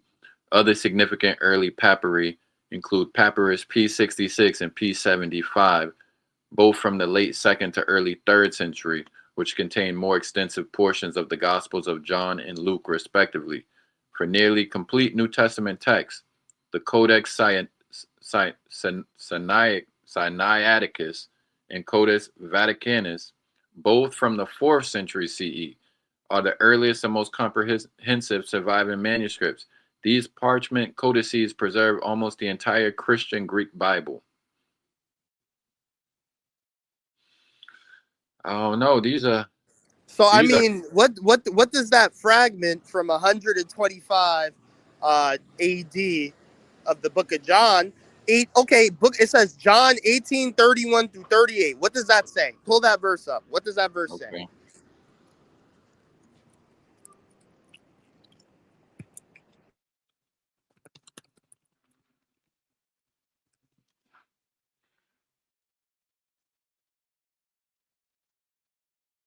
Okay, recto front, John 18:31 to 30. 33. Pilate said to them, "Take him yourselves and judge him by your own law." The Jews replied, "It is not lawful for us to put anyone to death." This was to fulfill the word that Jesus had spoken to show by what kind of death he was going to die. So Pilate entered his headquarters again and called Jesus and said to him, "Are you the king of the Jews?" Then this is the back. It says 18 verse 37, 38. Then Pilate said to him, "So you are a king?" Jesus answered, "You say that I am a king. For this purpose I was born, and for this purpose I have come into the world to bear witness to the truth. Everyone who is of the truth listens to my voice." Pilate said, "What is the truth?" After he had said this, he went back outside to the Jews and told them, "I find no guilt in him. Interesting. Only these small portions are preserved on the fragment written in Greek." Interesting. So that's the oldest. Damn. They said judge him according to his to y'all law, Jewish law. So Yeah, that's what. Jewish What law. is Yeah. that? What is that? The Torah. The Torah. Yeah. Judge but there's a judge that nigga by the Torah because they're saying he's like blaspheming. It's like what the Torah tell you we got, and the Jews are saying, you know, we can't put him to death. They're pretty much saying like y'all do it for us. Y'all do it for us. I'm gonna ask it. Give more. Let me see. Give more historical context to these verses. I know it's straightforward, but I just wanted to say more. The verses John 18:31 through 38 come from a critical moment in the New Testament narrative describing the trial of Jesus before the Roman governor Pontius Pilate. This scene is historically and theologically significant for several reasons. Roman governance. Pontius Pilate was the Roman prefect governing the province of Judea from about 26 to 36 CE, appointed by Emperor Tiberius. As a Roman official, Pilate had the authority to impose capital punishment, whereas Jewish authorities did not have the legal right under Roman law to execute prisoners. This explains Pilate's statement in verse 31, signaling a procedural limitation the Jewish leaders faced. Jewish religious leaders. The Jewish leaders brought Jesus to Pilate because they accused him of claiming to be king of the Jews, a potentially seditious title challenging Roman rule. The charge had political implications that concerned Roman authorities because any claim to kingship could be interpreted as rebellion or treason. Trial setting. The trial likely took place in the Praetorium, Pilate's headquarters. This dialogue captures a moment of interrogation where Pilate probes Jesus about his self-identity and kingship, essential to the Roman concern about maintaining political order. I don't know how people be saying Jesus didn't exist. Oh, he fell off. Damn. What the hell happened to him? I would think OTK is there. Got me up here studying on my own. It's all good though. I'm gonna keep going. Jesus' kingship. Jesus' affirmation that he is a king to bear witness to the truth contrasts with worldly political power. The text frames Jesus' kingship as spiritual rather than political, emphasizing truth as his kingdom's foundation. Pilate's question, what is truth? This famous rhetorical question reflects a skeptical Roman perspective on truth and power. It symbolizes a philosophical disbelief or irony concerning the nature of truth, while also highlighting Pilate's failure to comprehend Jesus' messianic identity fully. Then it foreshadows Jesus' death. The Jewish leader's statement about legality and the necessity to put Jesus to death hints at the inevitability of Jesus' crucifixion, fulfilling scriptural prophecies. Pilate's declaration of no guilt contrasts with the Jewish leader's position, underscoring the political complexity of Jesus' condemnation.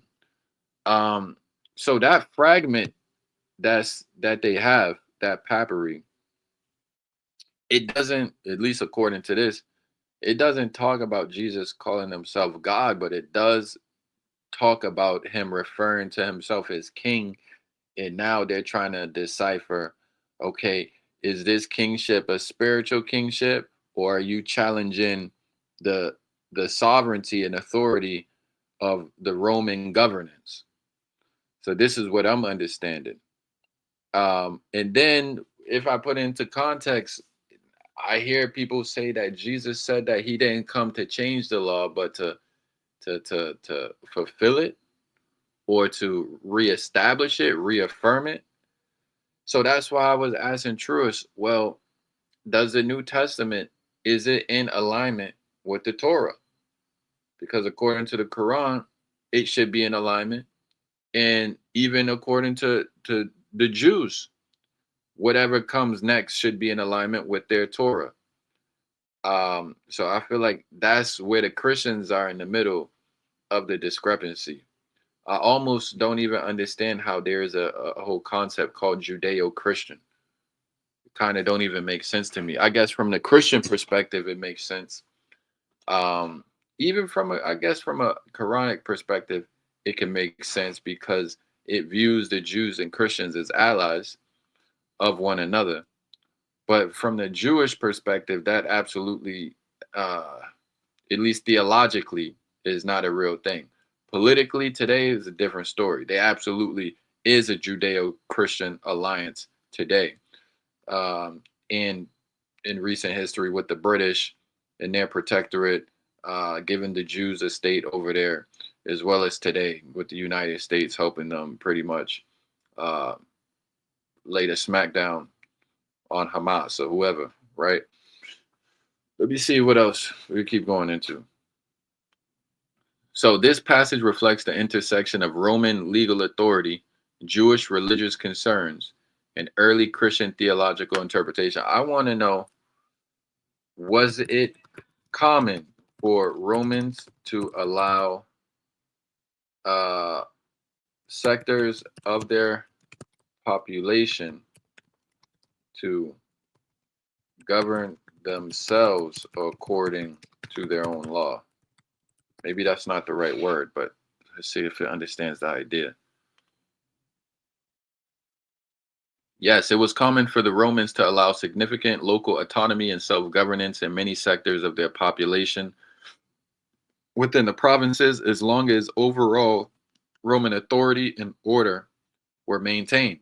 So we kind of see that as well with like even in Egypt, for example. And the Muslims did the same thing in the caliphates to an extent. Roman provincial governance system. Roman provinces were governed by appointed governors who represented Roman authority, oversaw law and order, tax collection, and military security. However, many cities and local communities within provinces retained considerable self-governance, especially in internal legal affairs. These local governments often operated under their own laws, customs, and elected magistrates, provided they acknowledged Roman supremacy and paid taxes. Okay, so as it pertains to Jewish law, why did the Romans go forth with the crucifixion? And does history affirm Jesus's crucifixion? All right. So the Romans allowed Jewish law to govern their own community in many civil and religious matters, but they maintained ultimate authority, especially over capital punishment. The Jewish leaders brought Jesus to the Roman governor, Pontius Pilate, because under Roman rule, only the governor could authorize executions such as crucifixion. So why Romans went forth with the crucifixion? Roman legal authority, crucifixion. Crucifixion was a Roman form of execution preserved for criminals, rebels, and slaves. Although the Jewish authorities condemned Jesus, they lacked the legal power to carry out capital punishment without Roman approval. The charge of sedition. Jesus was accused of claiming to be king of the Jews, which the Romans considered a political threat or sedition against Caesar. This was the key change that Pilate had to consider in authorizing crucifixion. Pilate's position. Pilate appears hesitant, finding no personal fault with Jesus, but he was pressured by the Jewish leaders and the crowd. He feared unrest and jeopardizing his position with Roman superiors.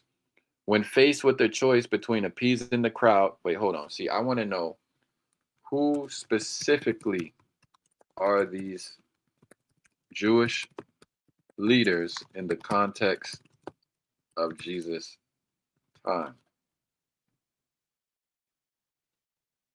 Who are these people? So you got the high priest Caiaphas was the leading religious authority in Jerusalem and presided over the Sanhedrin council. The chief priests, including Caiaphas, had authority over the temple and Jewish religious matters. They played a central role in accusing Jesus and handing him over to the Romans. You had elders in the community. You had the Sanhedrin, which was the Jewish Supreme Court judicial council consisting of chief priests, scribes, and elders. So their role in Jesus's trial. These leaders arrested Jesus, held a preliminary trial, accusing him of blasphemy and other religious offenses, and then brought him to Pontius Pilate, the Roman governor, accusing Jesus of claiming kingship, which implied political rebellion. So my whole thing is, was they getting at him like this because he proclaimed kingship or because he proclaimed to be God?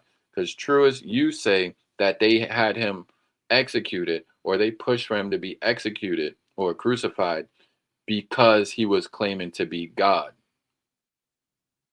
This is what true say. I'm not seeing that. I'm seeing the issue is that he's claiming to be king. And the Romans, like, there is no king other than Caesar. Aren't the land where the temple is? Oh no, that's an old comment. Some of the Bible stuff is extraterrestrial. I'm gonna keep on going. So then what would my next question be? So we got the old fragments, and then you got later fragments that's coming out like hundreds of years after the fact. These different gospels, these different papyrus are coming out later. Summary: the Jewish leaders specifically were the high priest Caiaphas, chief priests, elders, and Sanhedrin members who viewed Jesus as a religious and social threat and cooperated to bring about his trial and handed him to the Romans for crucifixion. Were these Jewish leaders compromised and sellouts? In other words, were they bought and controlled by the Romans? This is what I would question, because we see that's very common nowadays. You'll have authorities in certain communities, but these authorities be compromised by the overruling, overarching power.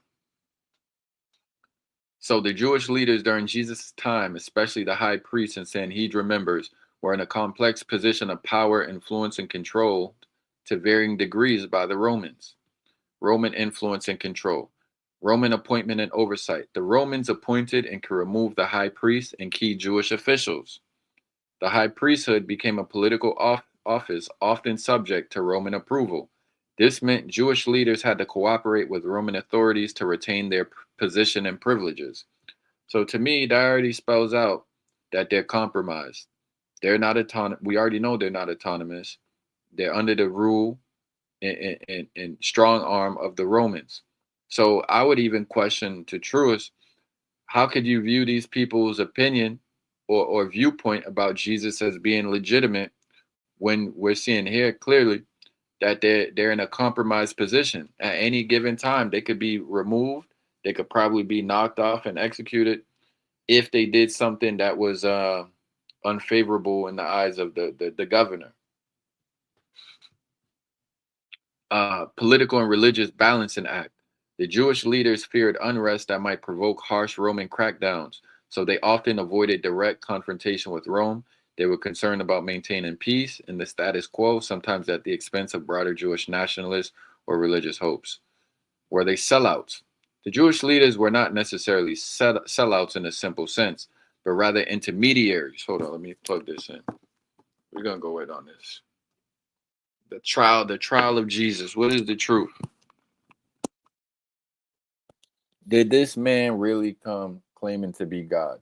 Was he actually a quack, like Truist says? Truist believes that Jesus was a quack. He was a AWOL renegade Jew. This is what he's saying. The Jewish leader, okay. Their fear of Jesus was partly political. They saw his popularity and claims as a threat to their authority. That's no different than like the black leaders, whether it was uh, MLK toward the end of his life. In the beginning, everything was cool and cordial, but toward the end of his life, as he starts to get a little bit more quote unquote radical, there comes the end, right? Malcolm X, boom, there comes the end. Their fear of Jesus was partly political. They saw his popularity and claims as a threat to their authority and the fragile peace they maintained with Rome. They wanted to eliminate what they saw as a destabilizing figure. So clearly he had some power and clout within a community, and he had a movement that was a threat. That's what it seemed like to me, just in practical, simple terms, not getting into too much theology with it. If we just try to relate it to how we see in modern day. So now, what is the issue? Let's see, from the Islamic perspective, why was Jesus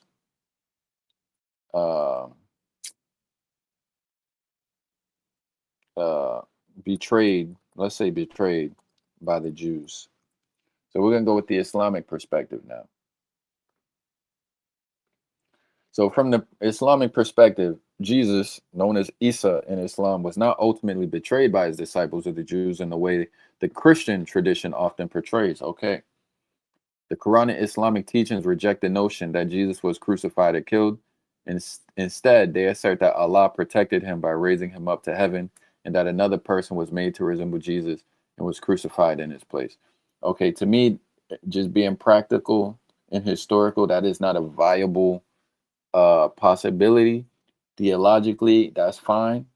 But when we're just going according to just being pragmatic and dealing with history, maybe another way to put that was there was some scheme to have someone be a body double with Jesus, and that person got crucified, or something like that, right? That's the practical historical way we would have to rectify the Islamic perspective without diving too deep into the theology.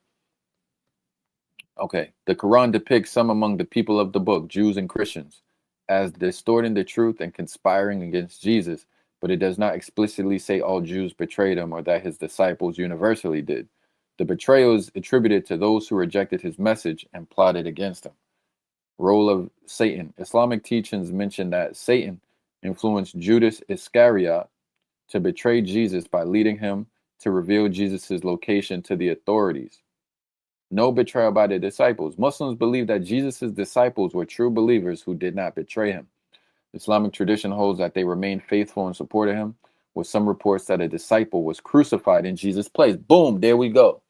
So that's exactly what I was saying, where you gotta for this to stick historically and practically, you have to say that what actually happened was there was a body double or something of that sort.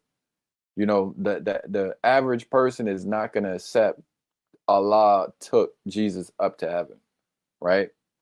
No matter the case. I'm trying to deal with things not too theologically here and look at it from a historical lens, because that's what I do. I like history. So they say divine protection. The key reason Jesus was not actually crucified is that Allah intervened to save him. Now, you could still go with that, depending on like how you view God or how God carries things out in the practical world. But you kind of have to draw a line with like the whole miracle things or the supernatural. You can't get too much into the supernatural when trying to keep this historical. Uh, Overturning the betrayal and crucifixion plot. This divine intervention is central to Islamic belief on the matter.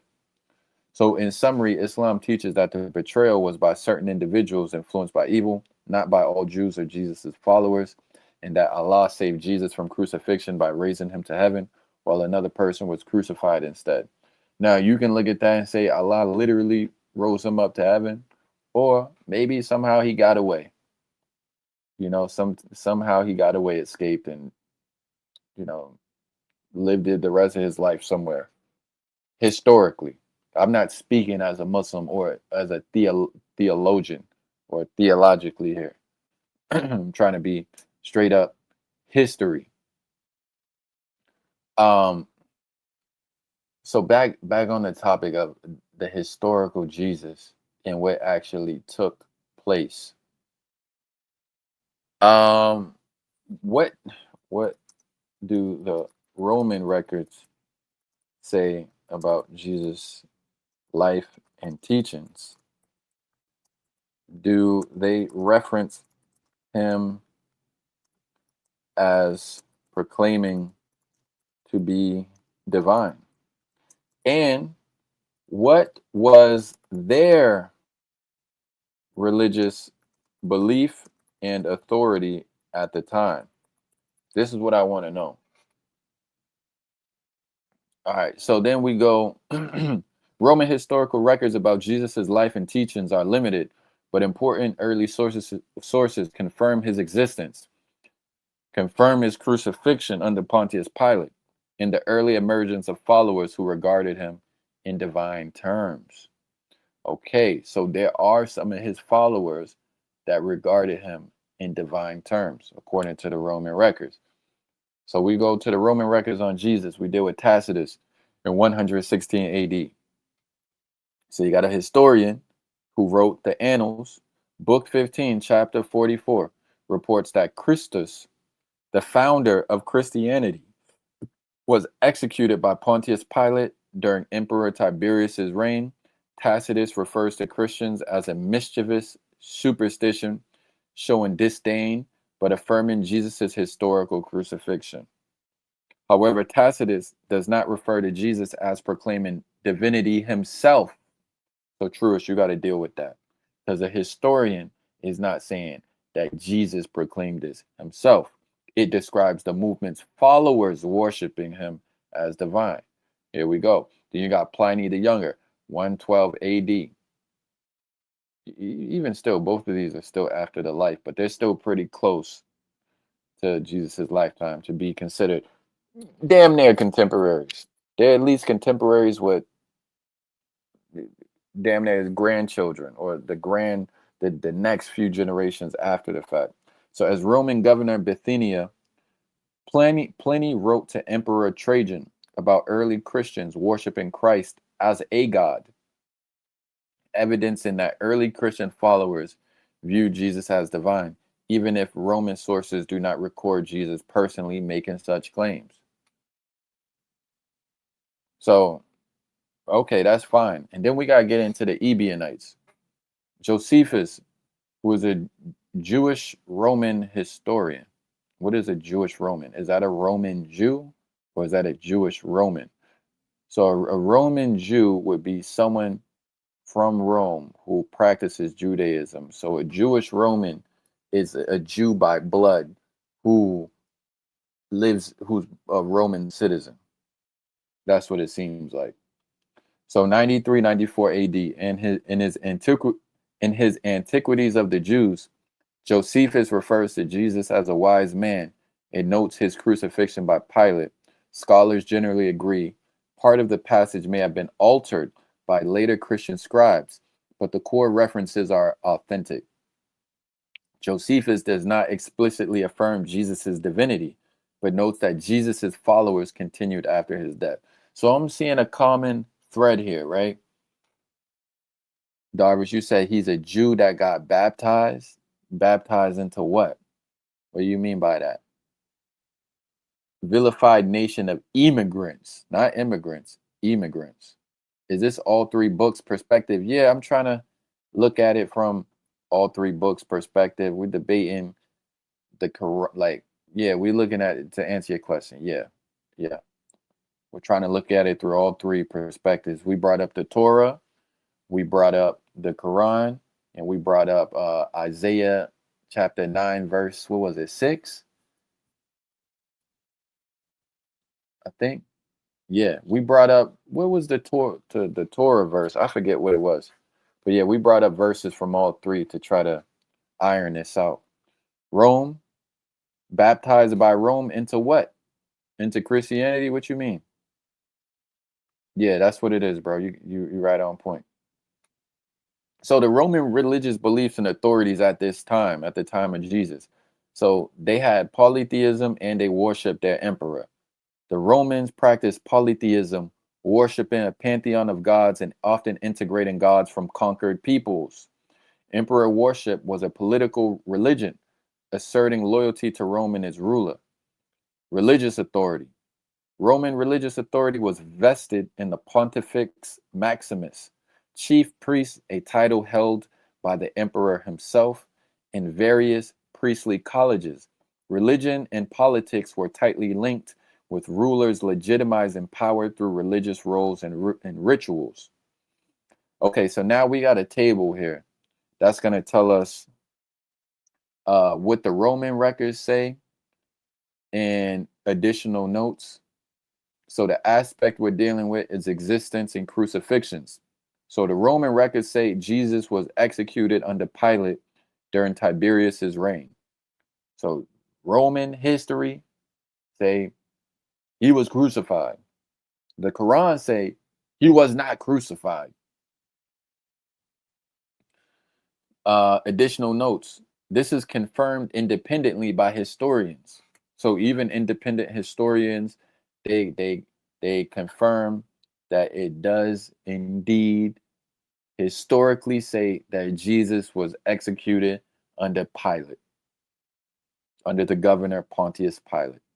All right, the divine claims. Now we're going to look from the perspective of divinity. Was he claiming to be divine? Was he claiming to be divine?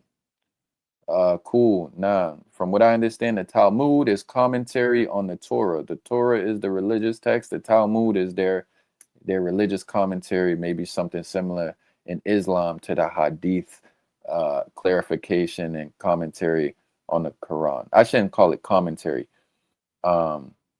Maybe that's not an exact comparison, but that's the closest similitude I would try to draw. Divine claims. Was he claiming to be divine? There's no direct Roman record that Jesus claimed divinity. There is no direct Roman record that Jesus claimed divinity. However, Christians worship Jesus as divine. So they have record of Christians worshiping him as such, but their records themselves, they don't have any records of Jesus claiming that. Now, it seems like he was claiming to be king of the Jews, but being God, they don't have any record of that. But his followers worshipped him as a god. And you know what? My next question, prior to worshiping Jesus, here's the question: Jesus as a god, how should we view these same people? What should we call them? And who was their God before Jesus? I kind of know the answer already, but it's still a question I'm going to ask anyway. So now we go from the aspect of Roman religious beliefs. We already went through that. I don't care about that much. All right, so I'm going to ask this next question. We're going to get into these Christians. So prior to worshiping Jesus as God, His earliest followers were best understood as a Jewish sect or movement within Judaism. They were followers of Jesus who regarded him as the Jewish Messiah or the promised deliverer expected in Jewish apocalyptic tradition. So these people, who's this that just jumped in? That's Davis Baylock. What up? You want to say something? Go ahead, bro. Well, if I could keep reading. It don't matter. I see you popped in. Peace, peace. Go ahead, keep on, bro. All right. All right. So the early followers' identity and belief. So who was these early followers? How can we identify them? They're a Jewish sector. The earliest Jesus followers were Jews who saw Jesus as the fulfillment of Jewish messianic prophecies. They practiced Jewish customs, observed the Torah, and were part of a sectarian Jewish movement, sometimes called the Way. Names used. Early followers were often called the Nazarenes. In the Quran, they're also called the Nazarenes, or simply followers of the Way. The term Christian was first used in Antioch sometime after Jesus' death. From my understanding, Antioch, is that Turkey, Constantinople? What's Antioch? Let me see. Darvis, what's Antioch?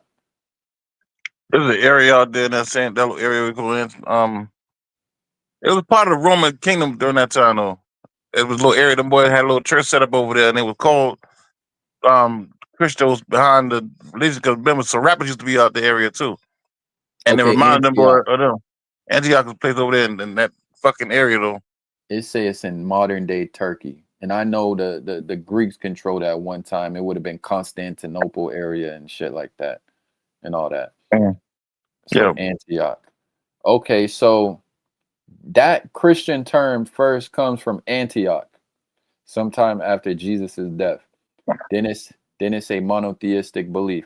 They continue to worship Yahweh, the God of Israel, as their one and only God. They did not initially worship Jesus as God, but believed he was the Jewish Messiah, a divinely appointed human figure. So I want to know this transition from them, because they continue worshiping Yahweh. How did they go from Yahweh to now Jesus, and that Jesus is Yahweh essentially? I want to know about that transition. How did these followers transition from Yahweh? Go ahead, Darvis. I think that started when they started opening up these um theological schools and shit, man. When them boys started teaching these Christians the way to teach the Bible to people. And so certain sects of the Christianity, them boys called Jesus God or say he was all the same person. Mm. But all Christians don't agree to that. Even the Roman didn't subscribe to that neither. In fact, the Subscribe to what? Roman Jesus being God. Right. I brought up the Ebionites. The Ebionites was a group that just seen him as a like a prophet, Yeah, not God, not divine, but sent by God. Those are yeah, the Ebionites. And then they say Muhammad's cousin, who first spoke to him in his early, like his first days, was an Ebionite. So Muhammad had Ebionites around him in his family. yeah. Um, so then it says, who was their God before Jesus? Their God was the God of Israel, Yahweh, the God worshipped in the Jewish tradition, in the Tanakh. Jesus' followers maintained strict monotheism, common in first century Judaism, and did not worship Jesus himself as divine at the start. So here's the transition. Okay. Over time, as the movement expanded beyond Jewish communities and incorporated Gentile converts, theological views evolved. The belief in Jesus' divinity developed gradually, articulated more explicitly in early Christian writings by the end of the first century and into the second. Okay, so once the Jewish community starts to expand into non-Jewish communities with the converts, now he starts to become divine. And Yeah, I but want to Jesus is know, dead already though. yeah, but Yeah. why did he be, see, I gotta ask, why did he become divine? What made them transition into viewing him as divine? I tell you, man, I think all that's contemporary, man. I don't think nobody in historical time looked at him like that. I think that's a new thing, some new Christian ideology thing going on. The way they looking at him as he was God. But Mm. that's contemporary. I don't think that ever happened back in the days. It says the transition of Jesus' earliest followers from viewing him as a human Messiah to regarding him as divine was largely sparked by their experiences and beliefs surrounding his resurrection and exaltation, coupled with Jewish theological frameworks and cultural influence. All right, we got to simplify that. So, belief in the resurrection. The pivotal event was the belief that God raised Jesus from the dead. Early followers experienced or claimed visionary encounters with the risen Jesus, which radically transformed their understanding of him from a human prophet to one exalted by God. This resurrection belief became the foundation for worshiping Jesus as divine. There it is right there. So we got people that's claiming to see Jesus. I seen Christ is risen. I seen him with my own two eyes. So before you had these people saying that, they never viewed him as God. So who are these people that started saying that? Like I said, man, they contemporary. If you look at the timeline, right? Jesus was gone from, well, I think around, he was there around the age of 12. Then he left, came back, and died at 33. Jerusalem fell in 70. Them boys set up this goddamn. I mean, in fact, I think Paul's letters came out first, and it was I think 148 AD. Mm-hmm. Around this time. Yeah. Yeah. So In the that was it. hundreds. Was Yep. about you was about 100 and some odd years later Yeah. Yeah. before we start finding these writings talking like that. Yeah.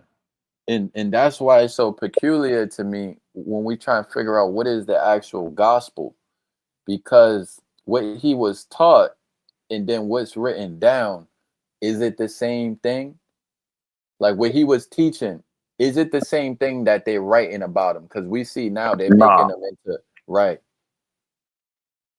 It seemed like they kind of they made up a little spicy story around him a little bit. That's just Yeah. my so Jewish messianic and apocalyptic expectations. Jesus was initially seen as the Jewish Messiah, a deliverer expected within Jewish apocalyptic thought. Early believers interpreted the resurrection and Jesus' return in glory as the fulfillment of these hopes, which laid grounds for viewing him in divine terms as God's appointed ruler and redeemer. Divine exaltation. Early Christian writings emphasized that God exalted Jesus to a divine role and bestowed on him divine honor and authority, coining him as Lord. See, so I'm starting to see these are a fringe group of people that turned him into God, but it don't seem like he was claiming Yeah. that.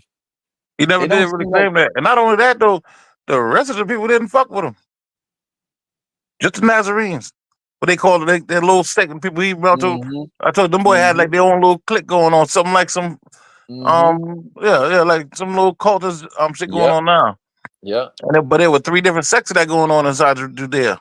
And it seemed like within that group there was a few of them that was crazy about him, just crazy about him. Mhm. So I want to see influence of religious and cultural context. The Greco-Roman world had concepts of divine humans, demigods, and monarchs with divine status. Early Christians contextualized Jesus' divinity within this religious environment, which helped articulate and spread the belief. So they're already living in an environment where man could be divine, where man could be Yeah, God. yeah. It ain't. You know, we were talking about earlier before how the patterns go right. Everything based on astrology. So during the age of Pisces, these things are supposed to happen under that age. So around that time when Pisces came in, they knew there was supposed to be a prophet come around. And so a lot of these people start saying that this person came and he was supposed to be a God coming back or whatever the fuck. But the Jews there in the area, the fucking the what they call the Pharisees, the Sadducees, the rest of Judea, nobody fucked with them. Just the Nazarene that ruled with them and the disciples. They're saying that, listen to this, Davis. They're saying the first people to proclaim that Jesus had risen were his closest followers, especially women disciples Yeah, Mary. like Mary Magdalene, Yeah, the as well as good. He ended up who having was she? she was his baby mama, according to Oh, some that scholars. okay. So that may have been his girl. Yeah, Okay, as well as the male disciples, including Peter and the 11 apostles. These yeah. initial initial witnesses are described in all four canonical gospels. Hmm. Okay. Okay. So you got Mary Magdalene. According to the gospels, Mary Magdalene, often accompanied by other women such as Mary, the mother of James and Joanna, discovered Jesus' empty tomb and were the first to receive the news of his resurrection, either from angels or from the risen Jesus himself. Then it says the disciples. Jesus appeared to the apostles, including Peter, the disciples on the road to Emmaus, and later to a larger group of followers. Okay, they're claiming they seen him. I don't Yeah, know they how to all. Yeah, I they don't all know how to rectify that. I don't know how to rectify that. How you rectify that? somebody writing a letter about them boys seeing him 100 and some odd years after he been dead. Hmm. Okay, I see. Yeah, I that see. shit didn't come out like in the Gospels of the Hebrews or Matthew. They didn't talk about that. They didn't start talking like that until Luke came out and started writing a book. You know, Luke was a goddamn basically a fucking doctor that rode with Paul, and John. He was born like I think he came out like 200 years after Jesus been dead. These are just writings that the boy put together to make law, and they place it on the Bible. And some people misunderstood that, I guess, or not, or purposely taught people that this was a actual being doing actual shit. Damn. So I just looked up, is this resurrection concept original for its time? It said no, this is not unique to Christianity and has precedent. No, I was saying Serapis the same thing. Remember the Greek goddess Serapis? Greek god Serapis. Yeah. The same Osiris, thing. Yeah, Osiris. Everybody do that. I mean, not everybody, but you know what I mean. It's a common thing when dealing with astrology. Dionysus, the god of wine and fertility, undergoes death and resurrection. Yeah. Okay, Romulus, the founder of Rome, was said to have ascended to heaven and became a god after death. Nah, I don't subscribe to that. I understand the story of Romulus and Remus, but I don't subscribe to that shit neither. But I understand what you're saying. Yeah, no, I'm just trying to see if You know we're how many people saying, have. yeah. So there's other examples. They bring up the Babylonian mythology with Tammuz. They bring up Inanna, which is Sumerian, and they bring up some Phrygian and Roman cult deities, Attis and Mithras. Okay, I know about Mithra. Deities who are said to die and be reborn, connected Yeah. to seasonal agricultural cycles and spiritual rebirth. Yeah, basic astrology, let you know it's a goddamn planting season. But Mithras is what the boy followed secretly in Rome. The Pope and Mm-hmm. all the boy. If you look, them boys say if you go into the church, they still got shit of like residue from that. The boy following the rites of Mistros. How the fuck you pronounce it? How can we? So let me ask you: how can we rectify this resurrection story historically and not being too theological? I want to see what it comes up with. From a historical and practical standpoint, distinct from theological interpretations, the resurrection story can be approached by examining four widely accepted historical facts among scholars and evaluating the best explanations. One, Jesus' death and burial. Jesus was crucified under Roman governor Pontius Pilate and died. He was buried by a known individual, Joseph of Arimathea, in a tomb. Two, The empty tomb. Early sources report that Jesus' tomb was found empty a few days after his death, first discovered by women followers. This empty tomb is corroborated by the fact that opponents of Jesus accused the disciples of stealing the body, implying a missing corpse. Okay, so maybe okay. 3. Post-mortem appearances. Jesus' followers claim to have seen him alive after his death. These appearances were described in various early sources and accounts, transforming the disciples' behavior from fearful to bold proclaimers of Jesus' resurrection. 4. Origin of the belief in resurrection.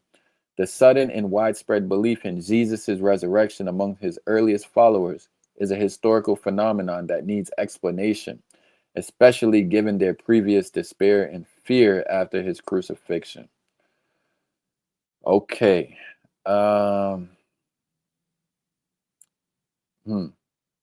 Culture and religious context. The belief in resurrection fit within Jewish ideas of bodily resurrection and divine vindication, making the new claim plausible within that context.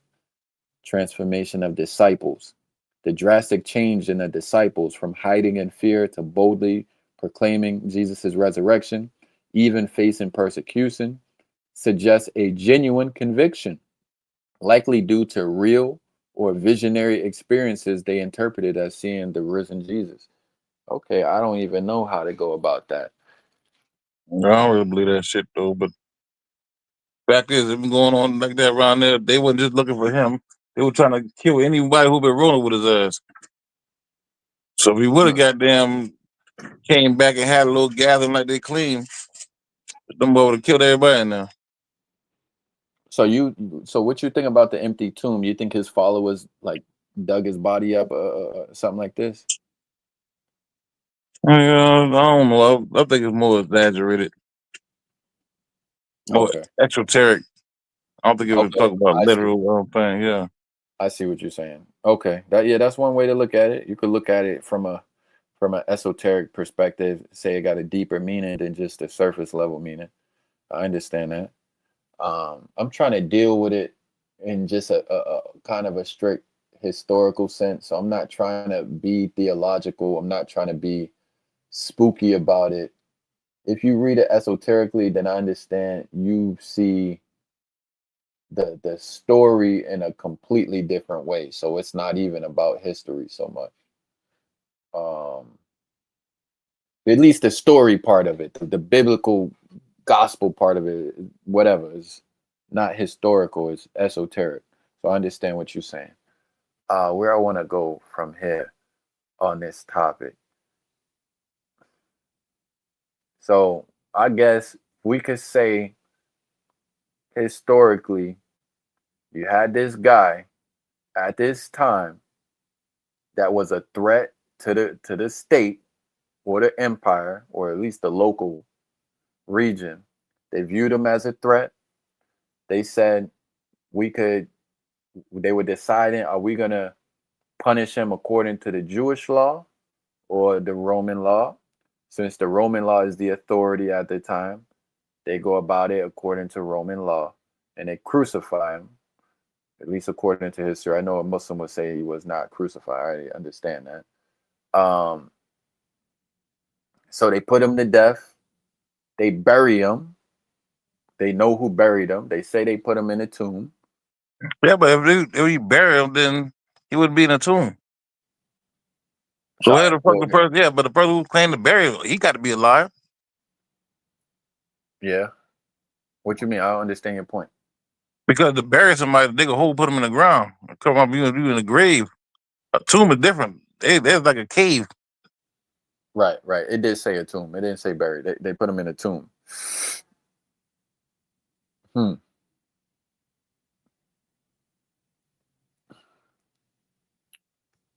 I don't even know if I got any more questions on this. There's only so far you could really go with this. All I was trying to do was just understand that the political context of his time and what was going on in that region, and understand the Roman government. So That's you the got, key. yeah, You got to understand the remember that Roman that government. time, them boy were colonizing everybody, King. I'm talking about Iron Fist style coming in and taking over. That's what it is. Anything Mm-hmm. outside of that, is, I mean, you fucking either heathen, pagan, or you getting hung. Oh, you got a phone call. Yeah, yeah, man. So I'm a little stuck right now. Where do I My want to bad. take this? Yeah, you good. You good. I mean, I guess I got to continue this with Truist if he comes back up. He probably charging his phone. Because what I got to bring up to him is the simple fact that all the sources is saying that Jesus didn't claim this. It's his followers that claimed it after his death. So now we got to see how that filters in with this whole gospel situation. You know, is the gospel that we have accurate? Does it reflect what he was actually teaching? Or do the gospels reflect a fringe Christian group's beliefs? These people that claim to have seen him and whatnot after he supposedly died. You know, there's a disagreement and discrepancy on what took place in actuality. I want to know what actually took place. What did he actually teach? What did he actually do? Not the belief that comes after the fact. Yeah, But if they saying they saw the nigga, I don't know what to say about that. I can't dispute if they say they saw the nigga. maybe they did, maybe they didn't. I don't know. That's good. It don't really add up to me though. So Right, right. Hmm. But the whole thing about it, you know, that really I'm locking in on is this Jewish law, this Torah. This is who these people were at this time. They're following Torah. yeah, They're being persecuted by the biggest empire of all time at their time. yeah. And they're claiming this is their Messiah that's gonna free them from this persecution. And it don't happen though. It don't happen. He Nope. come, And they ain't even he say that neither. Somebody said that later on. The Christians, man, sometime, man, when we deal with that book, man, first thing coming out here, the teachers we learned in the church. When you go back and read that shit yourself, man, I don't know what they got to be purposely misleading people. 'Cause I don't know where the fuck they get half the shit they say from. mm, It don't make no sense, especially when you're looking at a historical standpoint. mm. By the time them boy came and knocked that motherfucker over in 70 AD, King, them boys tore the walls down. Everything been pillaged. Anybody still was over there in that area dealing with Roman law. You talking about Judea? Yeah, the whole Jerusalem. Jerusalem. Okay. Yeah, the whole Jerusalem. They're like the southern part.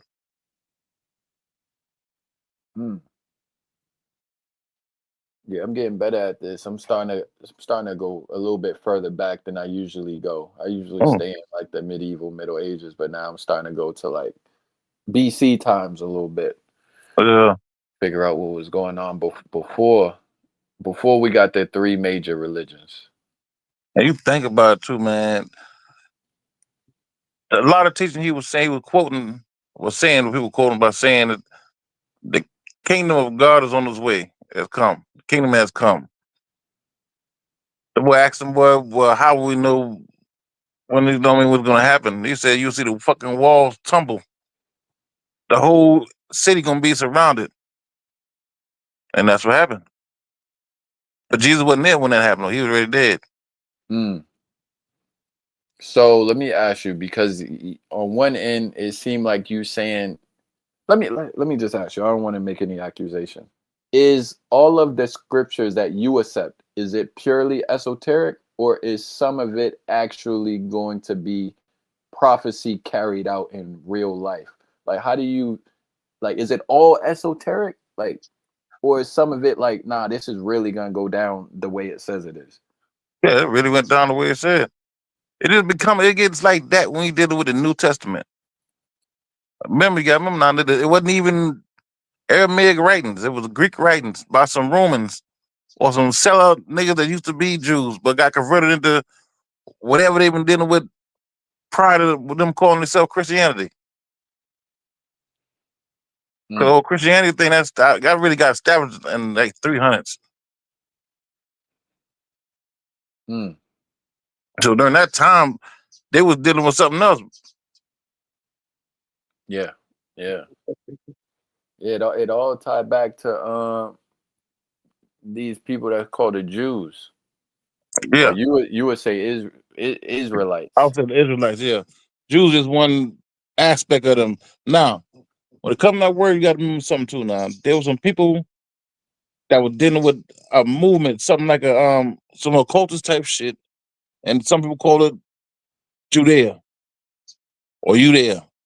Same thing Abraham was dealing with, Shem was dealing with. It's like some esoteric shit, like some occultist type information. Something like we would say Masons or something like that. People with some forbidden, I would say forbidden knowledge, but knowledge that's not widely used or known by everybody. Only the elite know it. In-depth information. I'm starting Later to on, think. they start calling that shit Judea. Judah was named after that movement of his great granddaddy Abraham was dealing with. I'm starting to realize. I mean, our concept of God, it do come from Torah, Yeah, because before that and outside of that, people wasn't worshiping this one Most High God. Well, maybe some people had a Most High yeah. But God, see, everybody knew there were many gods, but they had particular ones they were dealing with. right? But I'm talking Yeah, about the one when we speak in vernacular and common jargon today. When we talk about God, that one yeah. comes from the Jews. Well, I don't want to say Jews. Well, whatever you want to call it, Even- from Torah. yeah. It come from that. That's where it is. And now that's our concept of it. I know we use the German word or whatever to call it God or whatever. Muslims say Allah, and the other nigga will say Elah, whatever. Yeah. But that We know what we that talk about. thing, yeah, that thing with that one got a common thread and origin going back to a certain scripture in time. And I think a lot of people don't realize that that's where it come from. And I agree. That's what they spoke about it at. But So the people who wrote Torah, they would deal with the Kabbalah. well, see, I was about to ask you, are you Torah only? Torah base. You're Torah based, so that's your Yeah. foundation. But you might Yeah. accept other scriptures Yeah, I as deal with well. all kind of I deal with all kind of different mysteries. But you'll reject it if it's not in alignment with the Torah, though. If it Like doesn't if add up, I okay, wouldn't necessarily reject it. I just wouldn't subscribe to it. I don't know. I'm not sure about it. right. I'm a shit, I might continue this tomorrow. I don't even know where I'm gonna go from here. I guess I just gotta talk to Truth again and tell him, look, man, all the sources is saying that Jesus wasn't claiming this. Even the Roman sources, they don't got anything saying that Jesus was saying he was God. So now what do you have to say? I gotta get his response on that. Just see what he think about that. And then I'll go and do a build based off of whatever argument he come up with next.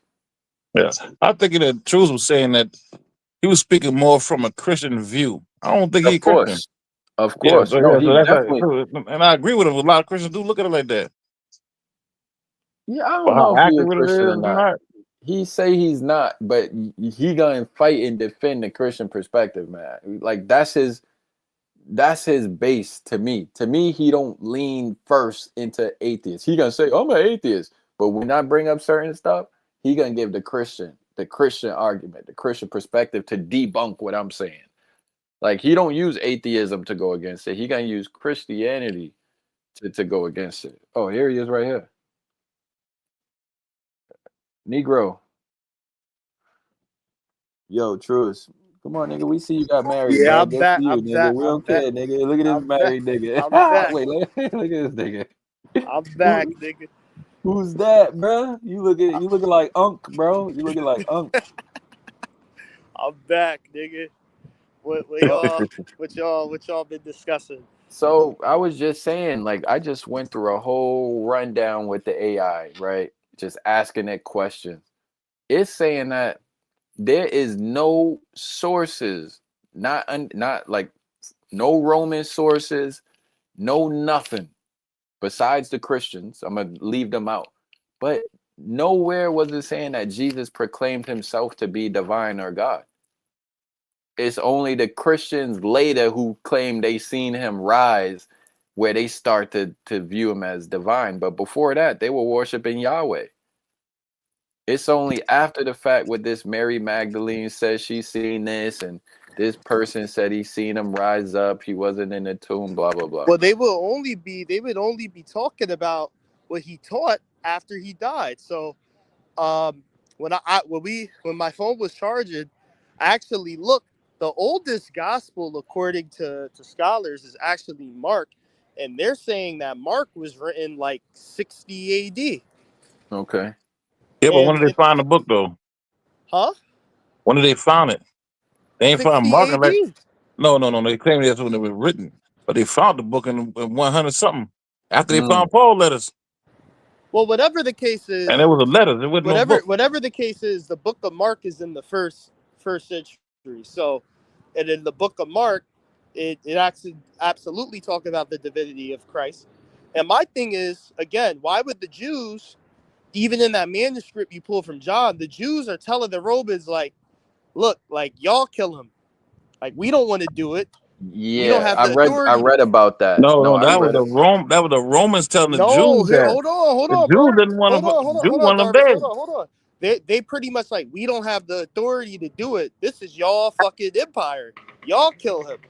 You know what I'm saying? Okay, and And what's the But point? that's not. I don't know, but that's backwards though, because the Roman did have the power to do it because it was part no, of the the Roman Empire Jews during are that saying, time. brother Darvish, the Jews are telling the Romans, we don't have the power in your empire to put Okay, people to okay, death. okay, okay, okay, okay, okay. I understand what They're, you're saying now. so the Jews are like, yeah, he's breaking our law. Kill him for us. No. Wait, hold on. The discrepancy, the issue came with him claiming to be king, not him claiming to be God, The bro. Jews didn't have a problem with him calling himself king. The Romans had a problem with it because Right. anybody calling themselves king of So Israel what was was an but enemy of what the you're doing emperor. though, but hold on, but you're trying to say the Jews had a problem with him, right? So what are you saying the Jews issue was?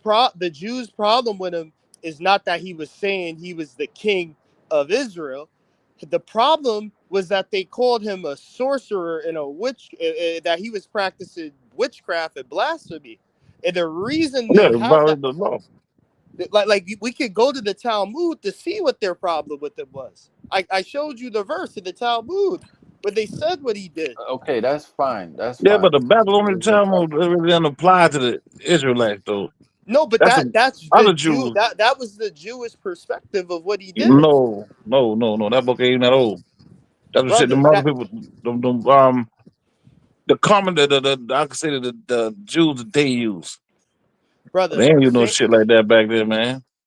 And if you look in the we regular Bible, though, they but every time they ran you across can the Jews, ask the though, same AI what is the context of why the Jews have a problem I with got him, the Babylon too. and what is the context of why the Romans had a problem with him.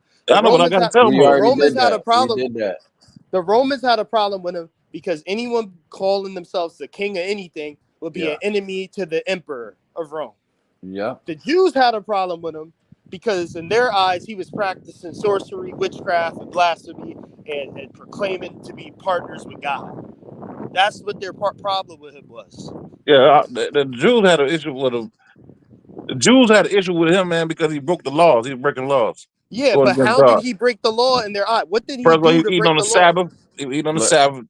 He would preach about how he supposed to be able to eat on the, or why he work or eat on the Sabbath or whatnot. And same And, thing with if you look at the laws of the Old Testament and look at what he was preaching, it goes against everything in the Old Testament. Everything he said. all right, all right, So that's why the Jews didn't like him. okay, exactly. Yeah. but what I was saying was true is that the Romans don't record any record of him claiming to be divine. Yeah, because that wasn't important to them. What was important to him was that he was claiming to be a king when they have a fucking emperor. and he's claimed to be a king of a group of people that they're persecuting. But They looking at him. They Rome looking won't at have no him issue with that, like though. he's a fucking rebel or something. Yeah, but Truth, think about it though. Rome placed the goddamn king over Israel. That what Herod was. He was the king of the Jews. Placed by Rome. You said Aaron? No, it was Hera. Herod. Yeah. Oh, They already had king. Rome wouldn't have no issue with that.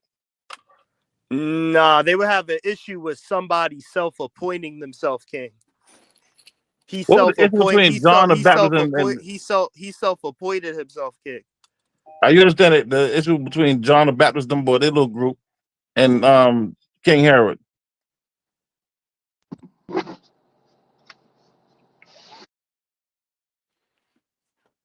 He Jews felt getting like this from. you ain't my motherfucking king. You a fraud.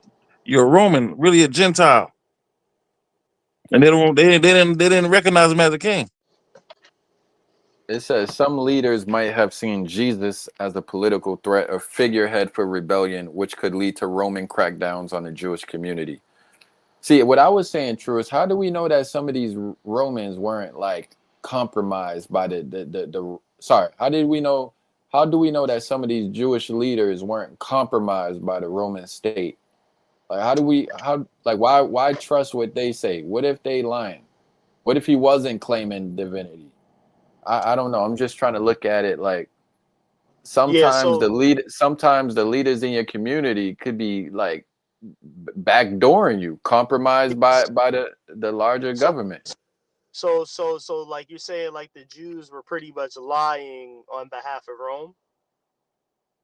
They could have seen him as a threat to their power and said, "Nah, we don't want this nigga to be the one to step in." And Let's make some shit up on him to get him out of here. That's they could possible. have, Yeah, yeah, but they he That's ain't could had have. no political office though. Jesus wasn't over nobody like that. He I didn't mean, lead he But he had no. had influence, Yeah, though. He had no, he was influence, a though. zealot.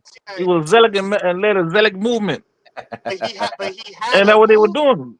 But Yeah, he and the had whole movement based on getting the people who would have followed him up out of that place they called Judea because it was about to fall. Yeah, but it Wasn't doesn't matter. wasn't Jesus supposed to be a military leader? There was No, a zealot movement, man. no, not in his lifetime. He was supposed to do what he did until he died, and when he returns, he'll be a military leader. So he wasn't. So you're saying he was supposed to just be a spiritual leader, according Yeah, to he was supposed to be a sacrifice. Yeah, according and to now that wait. You're talking from the Christian perspective or a Jewish perspective? from a Christian perspective, yes, he's a sacrifice. Yeah, Yeah, but but the I'm Christians looking. didn't deal with sacrifices. They didn't do that. So That too. The Jewish version of sacrifice, it would have to be a female lamb. A man can't sacrifice himself for sin. That's why I say I'm that gonna look at. everything they talking about there is repugnant to what they were taught in what they call Torah. I mean, it is what it is. If he's divine and he chose to make himself a sacrifice, he can do whatever he wants to do. No, well, maybe we misunderstood it though. You got to consider that too. Maybe we misunderstood. Maybe we need to go back and read it again and get a better understanding of it. Because the whole time he repeatedly says he knows that he has to die. Like the whole time he knows that he has to die. Maybe And it's because the Jews are always killing people, killing the messengers. Is that accurate to say that? Did the Jews before Jesus kill any prophets or not that attempt we The to? message he's been telling them, boy, when you follow me, then you will not die. That was the whole thing he was saying. You will not die. Yeah, he's saying they will not die. He's going to die, but he always told them there's a place prepared for me next to my father I have to go to. According to Luke. And you're right. And according to Luke and according to Paul and according to Yeah, John. no, But no, Luke, Paul, and John wasn't around. Mark and Matthew. Mark wasn't around either. No, Matthew never said that. They don't say no shit like that in Matthew. You want to bet? Yeah. You want to bet? All Yep. right, till I come to a stop. Anytime Pull you up. do something, he constantly talks about his impeding death in all the gospel. No. All right. You ever notice how closely similar Mark and Matthew is? The books? Luke too. Yeah, because they're telling the same story. Similar. One is the original story, the other one's exaggerated. It's the same story from different I points know, of but view. Mark, give him out to Mark. Um, Luke. Luke was a physician. He was Paul's physician at that. He rode with Paul and boys. It was part of the Roman movement. That was Rome. They were Roman.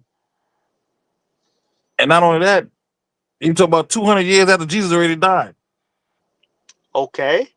So what? The story done been exaggerated.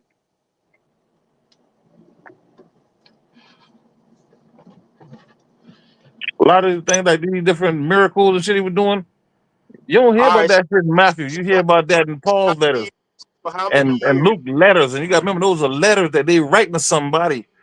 How many years These after ain't Moses? books these How motherfuckers many, writing. Darvis? How many years after Moses' death was the Torah written? What? You heard me. How many years after Moses' death was the Torah written?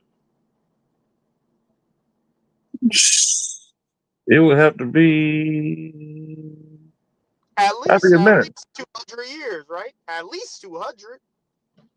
No, it had to be 2,100. It had to be an age. It was two ages between us, so it had to be like Exactly. 5,000 years different. And you trust the Torah, right? But Moses, that was the Kabbalah. Do you trust the Torah? Mm. Moses, that was the Kabbalah. The Torah was just the words written, I'm not and Moses did not asking you write the that. I'm Torah. not asking you that. Do you Yeah, trust the yeah, Torah? yeah, yeah. Certain Okay. translations of it. Certain So, translations of it. so the Torah comes 2,000 years after Moses. And you don't have a problem with that. You got a Because problem with the book that comes only 200 years after Jesus. I'm all right, confused. cool. I'm gonna straighten it out for you right now. First of all, with the Jesus thing, those not books. Those are letters that Paul was writing to each other, the different Gotta churches. be All right, and converted. somebody found the letters and put it in a book form. The Torah, these came from what they call archaic writings. The words in the Torah been there before Moses was born. You gotta keep that in mind too. Right. Yeah, I don't Okay. know what So you might thought you had a point, but it's not really a point. But nigga, you talking to a god, King. He tried, darling. He trying. all right, That's a nice okay. little swing, you know what I mean? Your mom, listen, you mom and my grandson. I'm trying to teach him how to box and shit. Look. Yeah, I accept when Muslims, because Muslims, to their credit, the Quran comes like 20 years after Muhammad's death. So that's only 2 decades. That's close. But the Torah comes centuries after Moses' death. yeah, but And the it's about scrolls and the writings were there before Moses was born. Before the birth of Moses, those writings were there.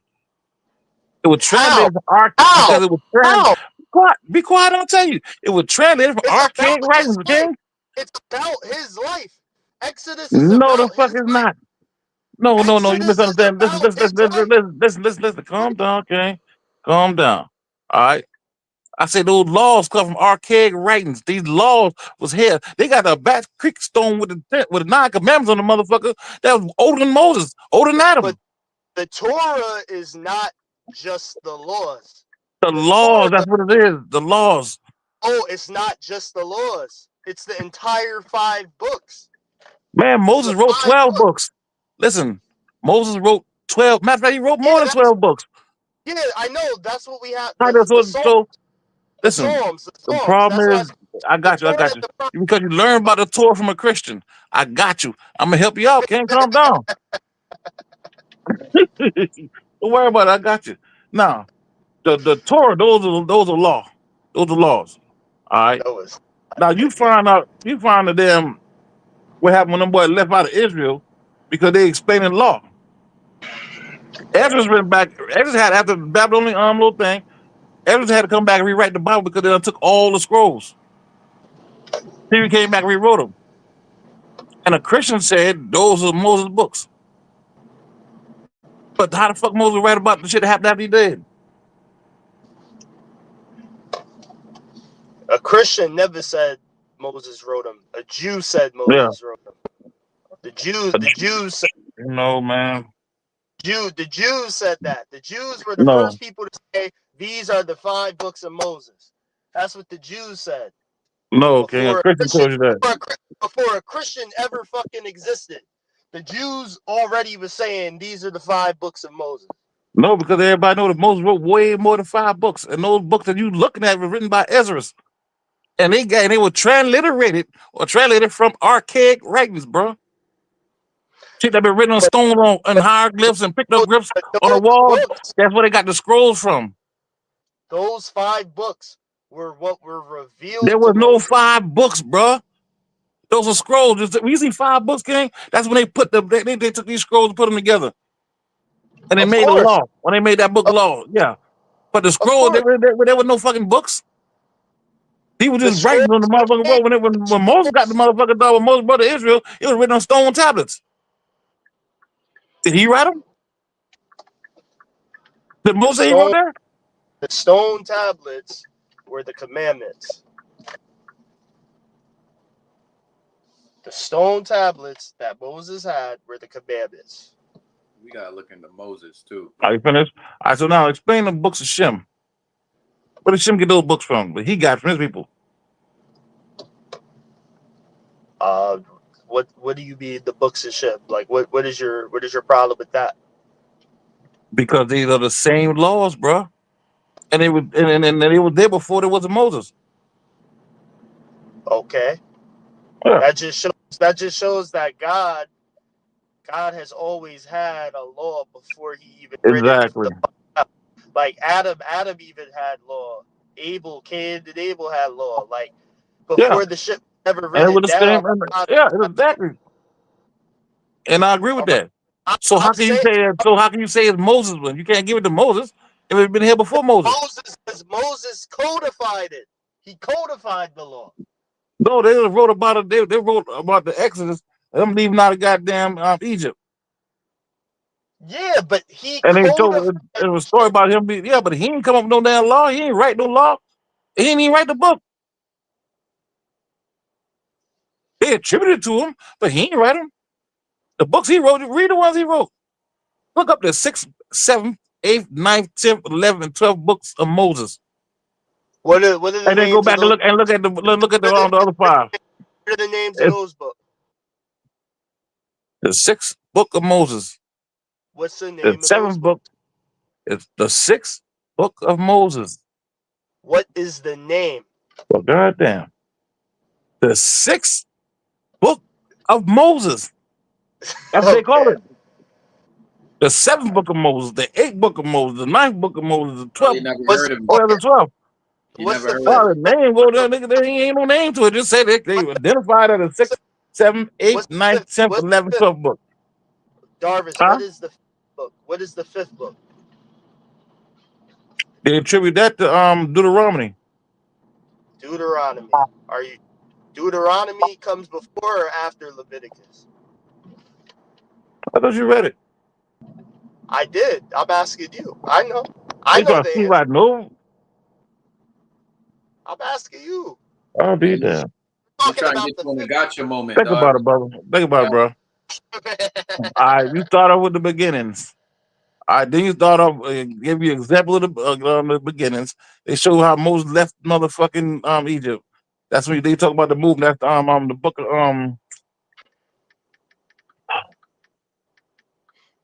Well, niggas, what the fuck? Second book of goddamn Bible. The second book of the goddamn Bible. What? When they talk about Moses leaving out the fucking out of Egypt.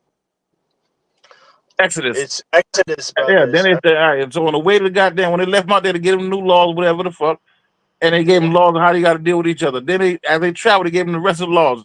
So then he come with Leviticus. Then when they get to the promised land, they start numbering themselves and numbering the land. That's when the book of Numbers come. And the prophecies come after that. You're wrong. What? You're wrong. I'm wrong. You crazy as hell. What am I wrong about? dead wrong. What am I wrong about? Your order, the order of the books, you're wrong. Tell me the order then, bro. You were right. Genesis is first. You were right. Exodus is second. But you messed up because out of Exodus they formed the Levitical priesthood. That's The why I said Leviticus, Leviticus. the book of Leviticus is third, nigga. And then after That's what the fuck Leviticus I is third, said. and Deuteronomy is last. Nigga, that's what the fuck I said. I said they got the You rest of just the said laws, which numbers. is You Leviticus. just And said then I said when they got you the land, they numbered the just lands. said That was the book of you Numbers. just said Then I said, then I numbers. talk about the prophecies, what happened. Man, Right. did you not hear what I said, bro? Did I not say that? Right.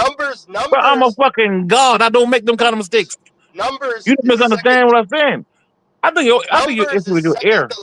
Numbers is I think you got nah, like brother. static in your ear or Numbers back and numbers neck. Numbers is what, man? numbers is second to last. Numbers is second to last. Deuteronomy is last, and the prophets, which is Psalms. Psalms comes after Deuteronomy. That's not the fucking Torah, nigga. Be quiet.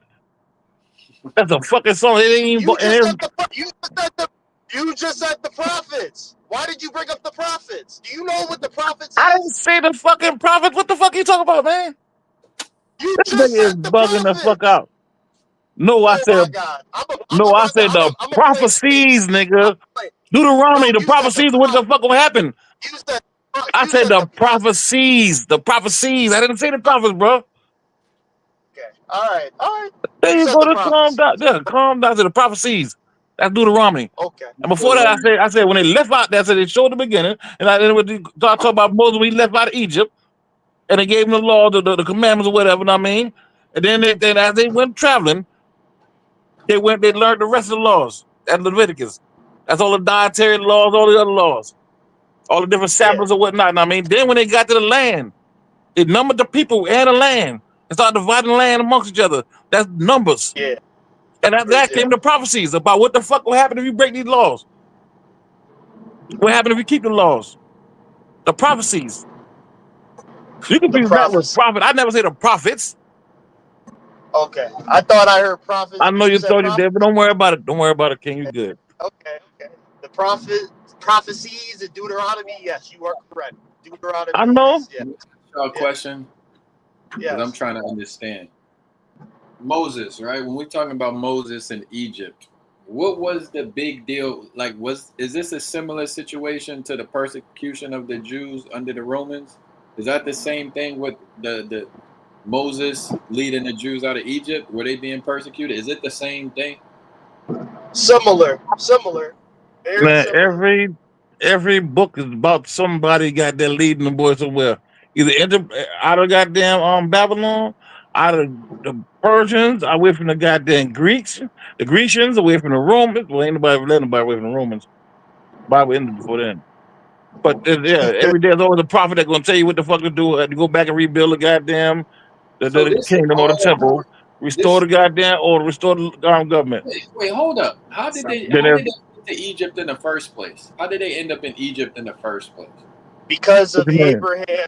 Abraham's fucking journey from Sumer But so to he went somewhere he wasn't supposed to be. Is this what you're telling me? No, they went God, there God, because they've been hungry. God, God, told, They've been famine. God told him to go to Israel, Jerusalem. He told him go there. Made his pilgrimage there. He has Isaac. He has what's the other one? Ishmael. And Isaac has Jacob, and then Jacob has Listen, his 12 children. listen. Yeah. I'm trying to figure out why these niggas is always leaving somewhere because they being mistreated. Because they went against the laws of God, Okay, got there we go. punished and put in captivity. Okay, there we go. And they've been in captivity for a certain amount of time, then they come out. They end up in Egypt specifically because Joseph gets Nigga, no, sold. no, no, no, no.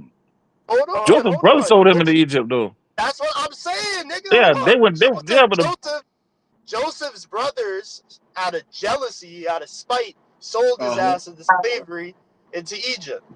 Right. no, they So sold him to that's a how Muslim. And the Muslims sold him to Egypt.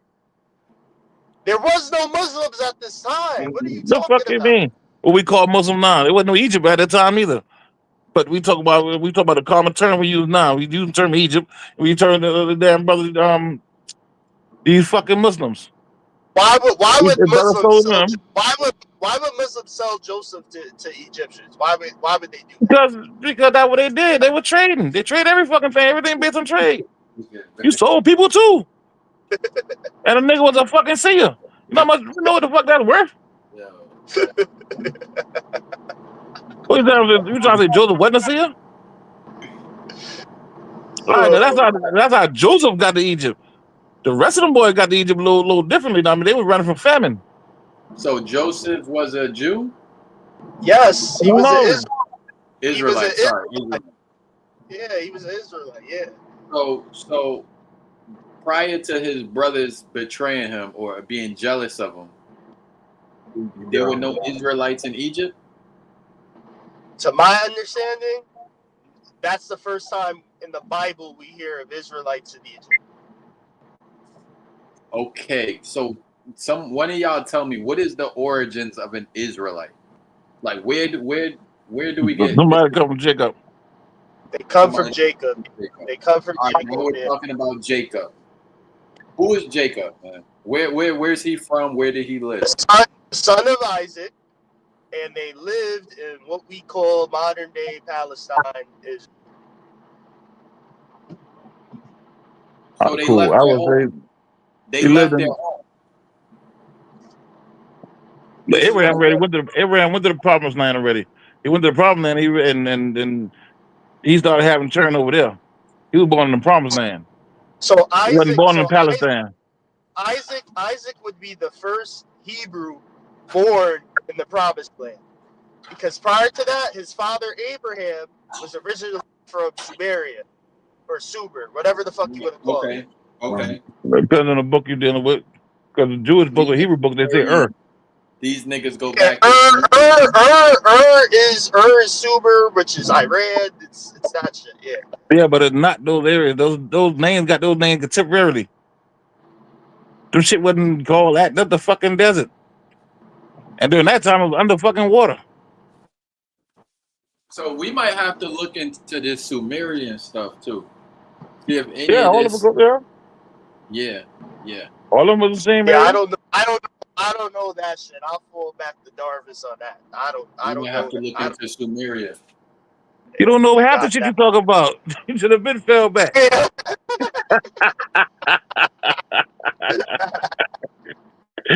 Hey, I had to get you on that one there, man. You left yourself hanging out there on that one there, Hey, Darvis, did y'all win? Man, I want to see Buffalo lose, man.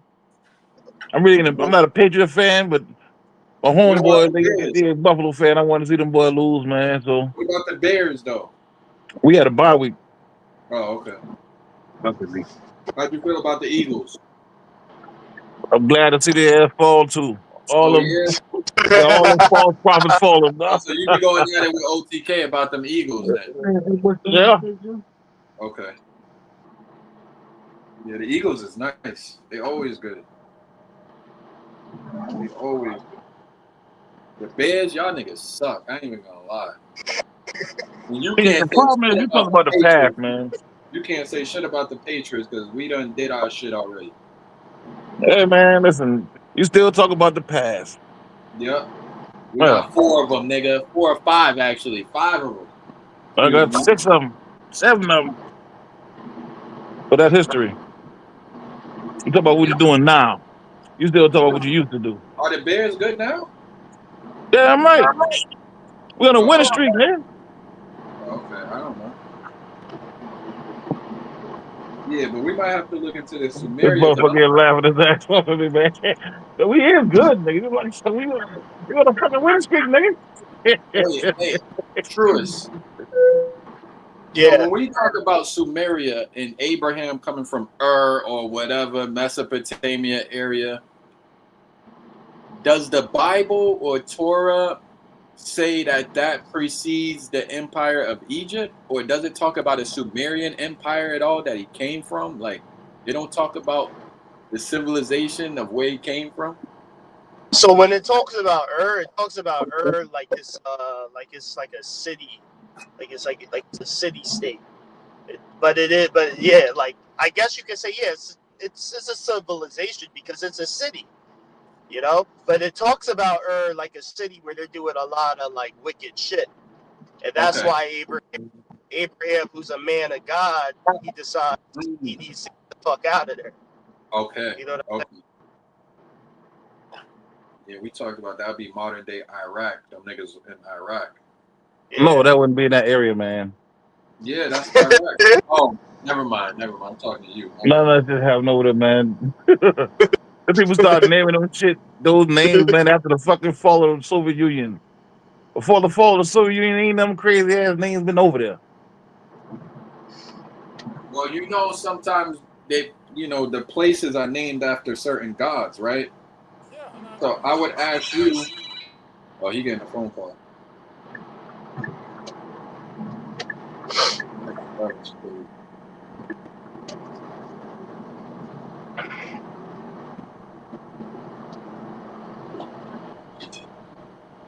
It was slow over there, Truist? My bad, my bad. What we saying now? Nah, never mind. You got it, bro. Hold on. Kareem said Abraham origins probably from modern Iraq. That's what I said, Kareem. Yeah. Yep. Yep. Yep. That's what I That what said. y'all come up with, huh? Yeah, we more mainstream than you, Darvish. You know what I mean? Unfortunately. Think about it, man. They will talk about the forests and all that. There ain't no forests in no fucking Iraq. Ain't none of that over there. The Maybe fucking not names that now. applied after the fall of the Soviet Union. How you know there wasn't that over there 3,000, 4,000 years ago? Because it was underwater then. Oh yeah, that's right. Yeah. Yeah, Wait, which is it? Was it a desert or was it underwater? Which one? right. It was underwater one time. Then when the water receded, it was all fucking sand, beach sand. The whole region was beach sand, gang. The shit grew over there. And it's so bad. And the boy think that these motherfuckers wore these shit wrapped around their fucking head to praise God.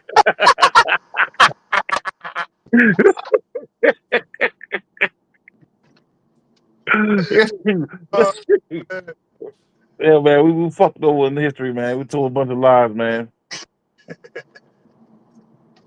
Only place that matched those prophecies is the land we walking on now, bro. So Abraham come from Ur. He start traveling through the Sinai, through the Levant, end up in Egypt and all this shit. Did he travel alone? Who was he with? his wife Sarah and Man, his concubine. But he has men too, though. Yeah, a he couple got other to men have that work he for him, gotta whatever. have some dudes with him too. Yeah, Yeah. Traveling through there. he probably had a few people that believed in the God he believed in, you know, that followed him. No, he had servants that left when he left. Ain't no way he went there with just females with him. Ain't Yeah, no but way. you got remember not Egypt. Yeah, but that Egypt was not over there in those days. Matter of fact, he had slaves. Yeah, Hagar was a slave. He had slaves with him? of course. He had Okay, slaves. so he had some servants with him. Yeah. Yeah. Okay. So they could have been protecting them and whatnot, walking through the desert, going through the desert. They wasn't in the desert though. You would have had those Bedouins, those niggas that be riding around on the motherfucking camels and shit over there too. There ain't been no camels over there then, man. All that shit is made up, King. Ain't none of that shit happened over there. Oh yeah, that's right. Think about it. How many different places was Mecca at? Like three. Exactly. What you mean? How many different places? I only know it to be. I only know Mecca to be in one fucking place. And that's So, where the Kaaba. Bruce, what's your perspective on Abraham? Like historically, give me your historical Abraham. There may have actually been Abraham that did exactly that, had a pilgrimage, and he may have actually like professed the things Abraham professed. Because the main thing with Abraham was he was living in Ur, where again they were polytheists and doing all this crazy shit. And he was the one man that lived in Ur that was telling the people there is one God. There's only one God, and you need to believe in this one God and stop. And Depends if you read. Depends what nobody part of the wanted book you're reading. nobody wanted to listen to him. So he had formed a relationship with God, made a covenant and a pact with God, Hold and on. God, yeah. Now, where he get this concept of one God from? So, do From you his believe this? granddaddy. From his granddad who raised him, Shem. Well, I'm trying to get true as historical because He truest don't don't understand believe. it. He don't believe in God. Where, So, where where, did he Because he make don't people? understand God yet. where He did believes and he don't Abraham know he believes. where did Abraham get the concept of one God from? Yeah, Zoroastrianism, nigga. that's That's after the fact. That's later. That's way Zoro, more. Zoroastrianism, nigga. that boy He crazy, was in the bro. he was in the land. He was in the land where the shit from. I don't You gotta think remember, man. it was His Zoro. daddy was working with He his was old in the man. land. Listen, He was in the land. Zoroastrianism's from. Nah, that's man, Persia. that's a goddamn lie, Bubba. You're thinking of Persia. That's Iran. Bro, it's the same region. And I And think Persia was the Zoroaster. people. They set up in that Wait, area right there. But they yeah. traveled there. If you know the book about them, Persia traveled there too. Going around colonizing, doing the same damn thing. So true as you But it wasn't saying, over there. true as you saying, he did not have a real authentic experience with God. He just took it from a previous belief. If I had to give my perspective, that's what I think. Yes, I think he encountered other monotheists, and he through his journey created his own. Why would there be a monotheist if everyone's fucking polytheist at this time, bro? You thinking retrospectively like, oh, monotheism's a thing at this time?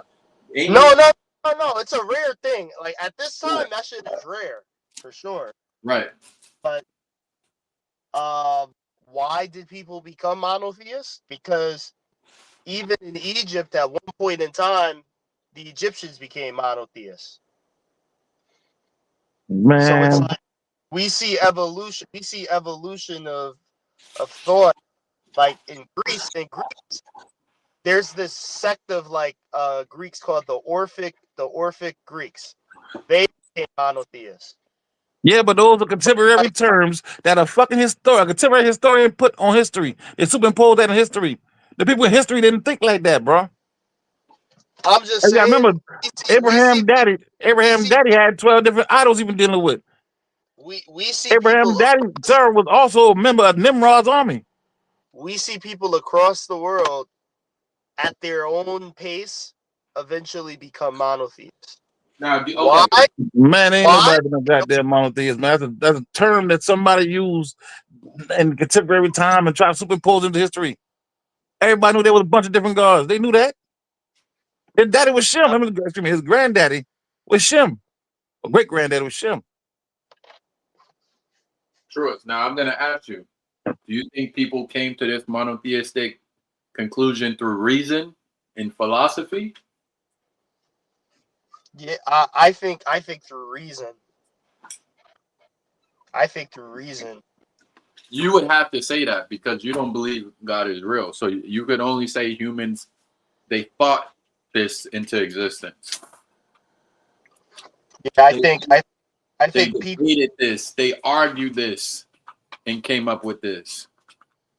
Yeah, I To think explain. people at their own pace came to the conclusions of monotheism. Like you have it in Egypt, you have it with the Israelites, you have it with Zoroastrianism, you have it with Greeks, you have it with even Hindus. Yeah, but Hindu that shit ain't true, man. God damn, why y'all keep saying that? You saying ever read the what? book of Jubilees I'm saying or the book of Jasher? all those people at their own pace, in different points of time, turn towards one God. Bro, listen, all right. You understand what monotheism, right? That those ones described as One one God, God. to All one right, cool. God. So now They we understand. I got you. We understand his daddy.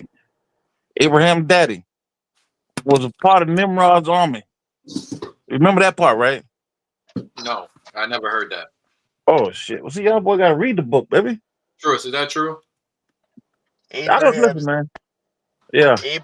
daddy. Name him. Remind me his name. You don't know. You don't know. It's all good. Remind me His name was like Terra or Torah, some shit like that. Yeah, word. That's according to the transliteration, though. But we do understand that he was a part of Nimrod's army. Abraham had issue with his own dad because he tore down his idols.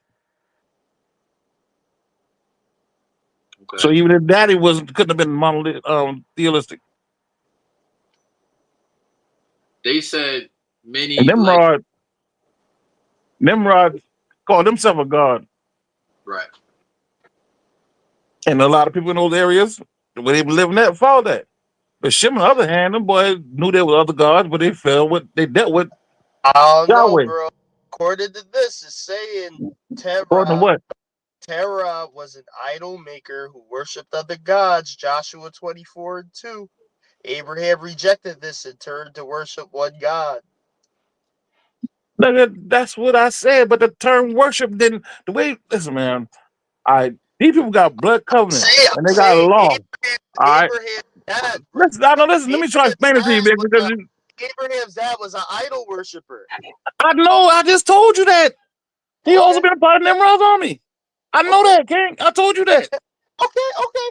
No, because I thought you said he learned it Stop from his thinking. dad. Stop thinking. You ain't good at that. Not in this particular subject matter. So who did Abraham learn monotheism from, according to you? The term did not exist, bro. Okay, who did he learn one God from? He knew there were many gods. One God. What made Abraham turn to one God? Abraham, listen, man, you understand what the God is, right? We're transliterated from Elohim. You understand that, right? No, the word is Yahweh in the Torah. Man, stop that, bro. Stop It that. is. You want me to show you? It's Yahweh. Elohim. Yahweh is a proper noun. Okay? God is a title. Elohim. All right? Instead of arguing back and forth, listen for a second, bro. We get further. We listening, bro. Go ahead. Go ahead, bro. Yeah, go ahead. All right. So anyway, get into this fucking Bibles, nigga. Go ahead. Mama. Think about it now. This man made it through the fucking flood. You don't think he remember why it was flooded? You don't think he knew that there was other gods out there? Well, Kareem said Abraham is not a historical figure. So, hey man, so he said, whatever, man. He was acting. How old is he? All right, then. So basically, he guessing that same shit. Maybe for whatever reason he don't want to subscribe to it. Cool, he got that right, and I'm not arguing with somebody beliefs. But the fact of the fact, I thought Kareem was a Muslim. well, he's Arab, but it don't mean he gotta be Muslim. I know he's talking about Jewish. He's not. Oh, he's not Muslim. Okay. Or maybe he got a different understanding of the text. Yeah, I mean, Abraham has to be real in the Quran. Kareem, he rose with the scientific narrative. I think he goes with science too. Right, Kareem? I'm pretty sure he rocked with science. I think he might believe in evolution. Kareem, do you believe in evolution? if you subscribe to science, man, you believe in all kind of shit. Whatever the people tell you, it seems like it makes sense. But science is always correcting itself. Right. And it's such a vast goddamn subject, I mean. But there was supposed to be, according to those scriptures or whatever, those books, there was a character named Abraham. Abram. Once he got his shit together, and I mean, he corrected his status, and once he left out of the land, getting the promised land, he got corrected status. Now he became Abraham. Right, just like Isaac corrected his status, right? I mean Jacob. Jacob, yeah. Yeah. And became Israel. Right. L as a title. Right. Yeah, nah, that's not the same thing, brother. Abraham never had any other name besides Abraham. Man, stop saying things you don't know nothing about, man. He didn't have Be any smart, other but when you name. start guessing, He didn't have oh, any other name yes, besides he did, Abraham. man. Okay, One thing he was just Abram. Abram. what was his name before Abraham? Abram. Mm-hmm. No, that's Yeah. what it is in the Quran. That's his Man, Quranic. be quiet, man. That's his You listen, Quranic. brother, you out to death. No, I think you're right, Troy. It was Abram. You got to change to Abraham.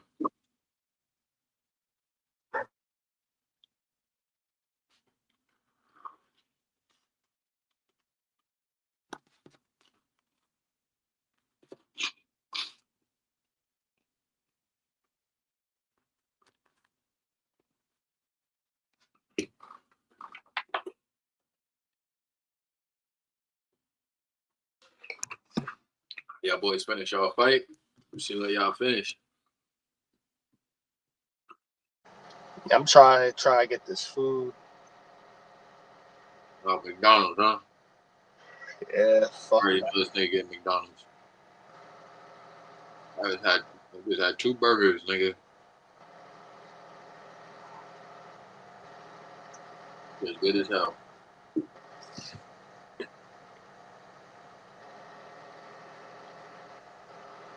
A little disappointed Faisal didn't join.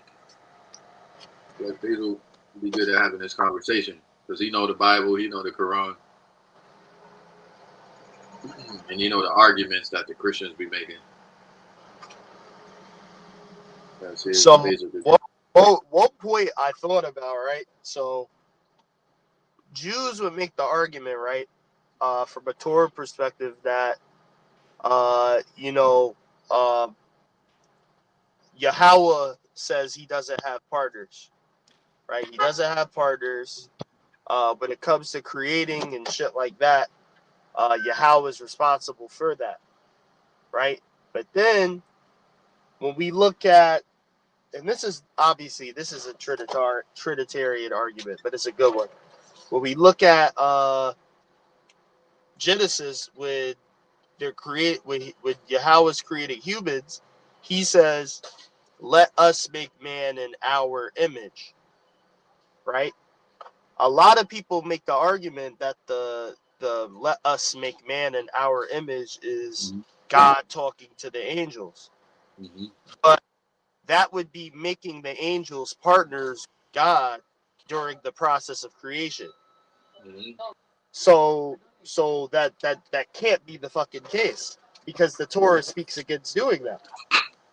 So it would have to be a situation where God is plural in some way, shape, or form. And Trinitarians make the argument that that is easily answered with the idea of one God, 3 persons. But if you want to try and shoehorn saying, oh, it's the angels, now you're saying angels are responsible for creation. Well, they are seen as like little. They're messengers, right? And No, they're they do carry out actions on God's behalf, though. creation though. They don't take part in creation.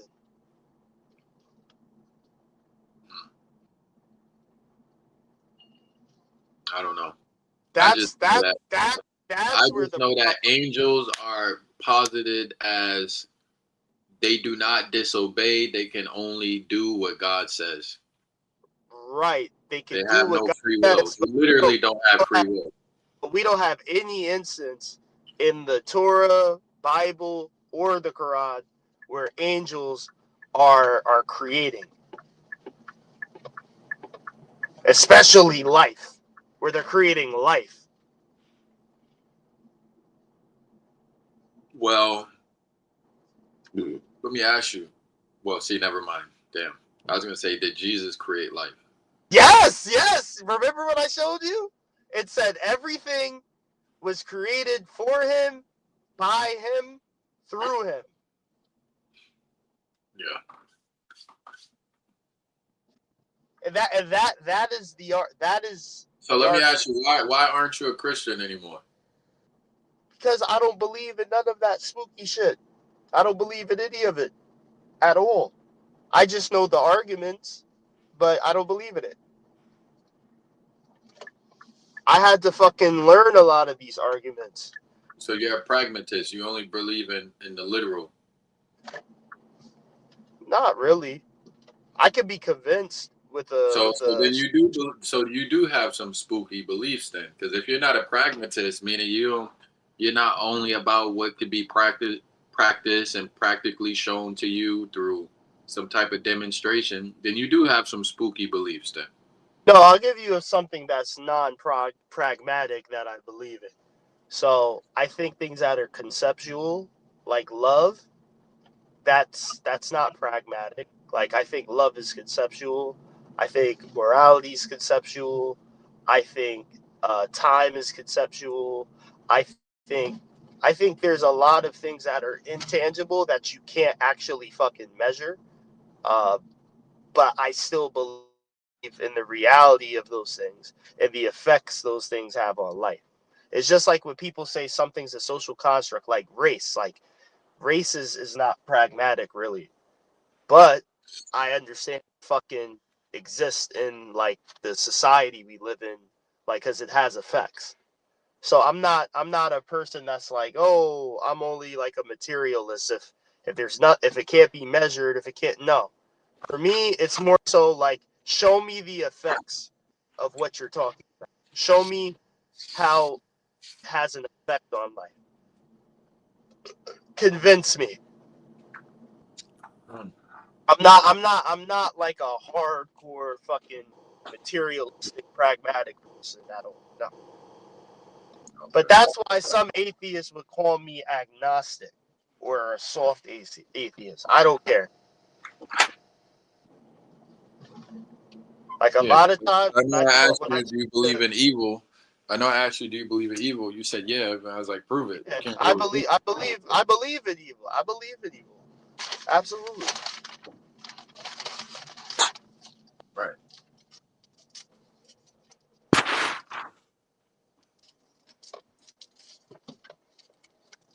But unfortunately, I don't think everyone's idea or concept of evil is the same.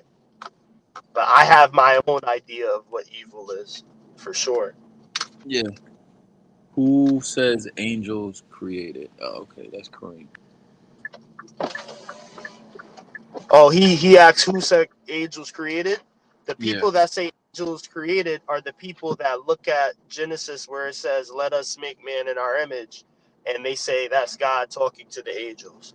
Yeah, trying to figure out who's that plural, the we and Yeah, stuff, or us. that's who makes that argument. The people who make those arguments are ignoring the parts of the Torah where God says He doesn't have partners, and the fact that you would be saying angels create life.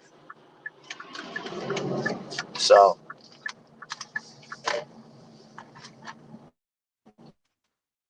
the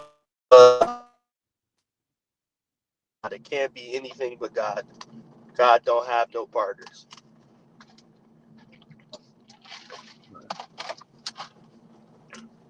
Ugh. So Abraham came from Ur. The nigga went through Babylon. He went north and came south into Palestine, Israel, through the Sinai, and then reached Egypt. Okay. Yeah, that Sinai was like a connecting piece of Africa to the Near East.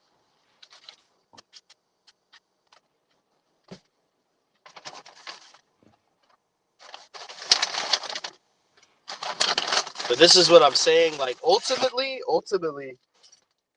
because Abraham has Isaac, who has Jacob, who creates the Israelites. The Israelites slash Jews technically are descendants of Arabs. Because Abraham would be an Arab. Abraham would be an Arab because he's from Iraq. I'd say so. Maybe.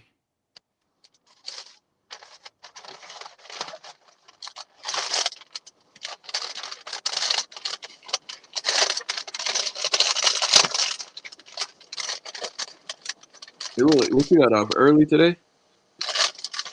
Yeah, it's kind of slow. Very fucking slow.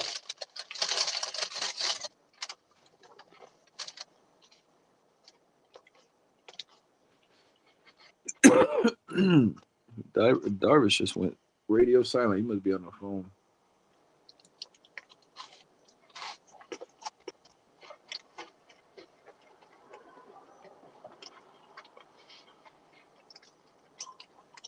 I don't know if there's any other topics.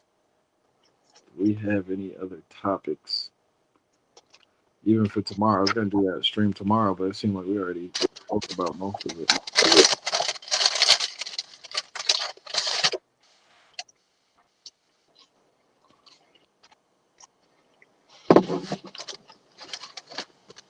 But I will change the subject up. I was watching Brock Lesnar's UFC fights. Let me remove Darvish. Anyway, we got to change the subject, Darvish. Yeah, I was watching Brock Lesnar's UFC fights. He's all right. Yeah. He's all right. I mean, He wasn't bad. I mean, he was one-dimensional.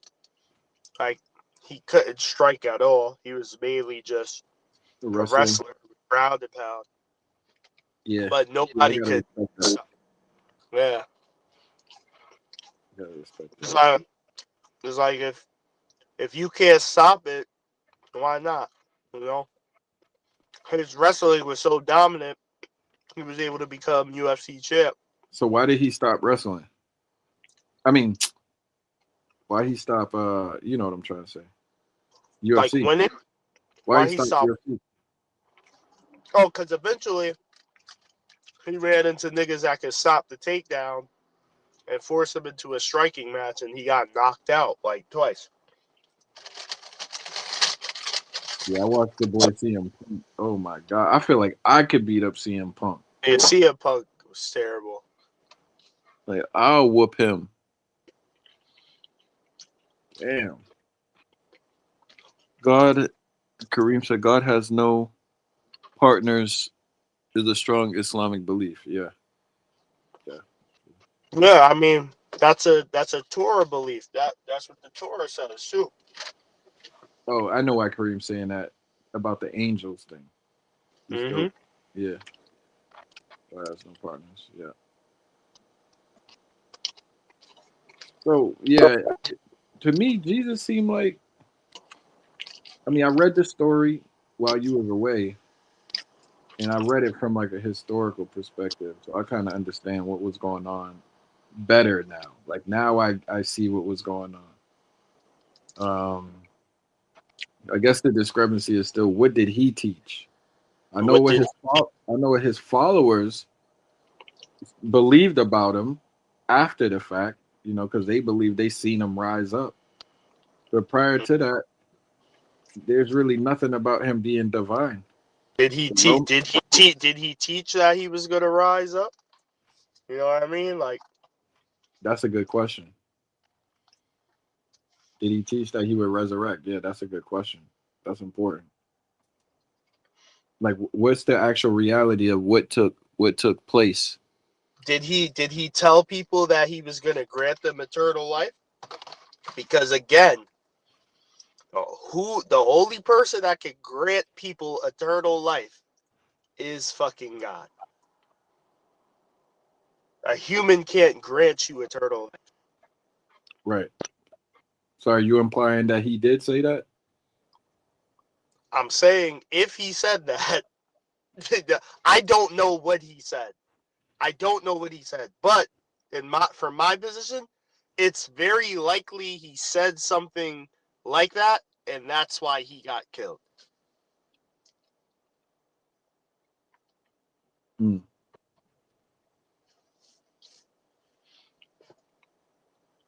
Kareem's an evolutionist. If we go back far enough, we're all related to each other. So, but you know, on the topic of him getting killed, and I'll get to the evolution thing. I want to know what is Muslims' proof that he didn't get killed.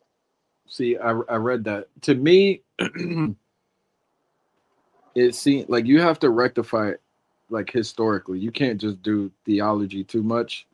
Mhm. They could say historically it was like someone else in his place, a body double, someone, maybe he got away and someone else took the place. You could say maybe something like that happened. Yeah, so yeah, I've heard all that, but what would be the evidence for that? What would be the evidence for the body God double? said so. God said so. Okay, all right. That's what God said. That we don't Okay, need evidence. God said that. It's true. The all right. Quran is the word of God, so it's true.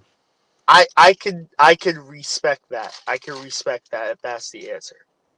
It's not at least like I can't respect someone trying to make up evidence, as long as the proof is because the text says so. I can respect that. Yeah. If you ask Faisal that question, he's gonna say, God, this is what God said. Yeah. It really depends. That's why I keep saying it depends on what you believe. Like from your belief, you can filter out all your other ideas from your belief. It starts with the belief. Some people say no, it starts with the evidence. It could, but for a lot of people, like their belief determines everything else. Not everyone is, I need evidence first, or I need to see proof first. Some people have Yeah. such a strong belief. Some people have such a strong belief that they don't need everything else to be proven. Yeah, or they'll go looking for evidence with a confirmation bias. Yeah.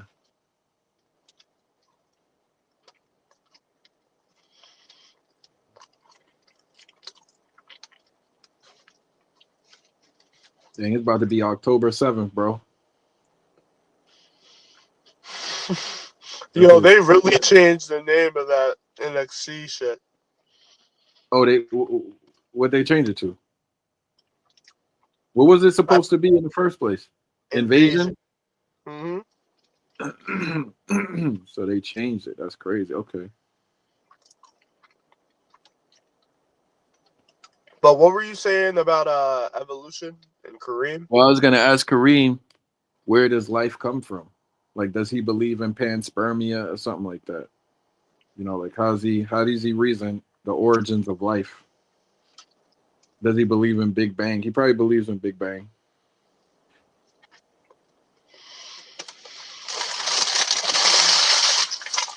And my whole thing is,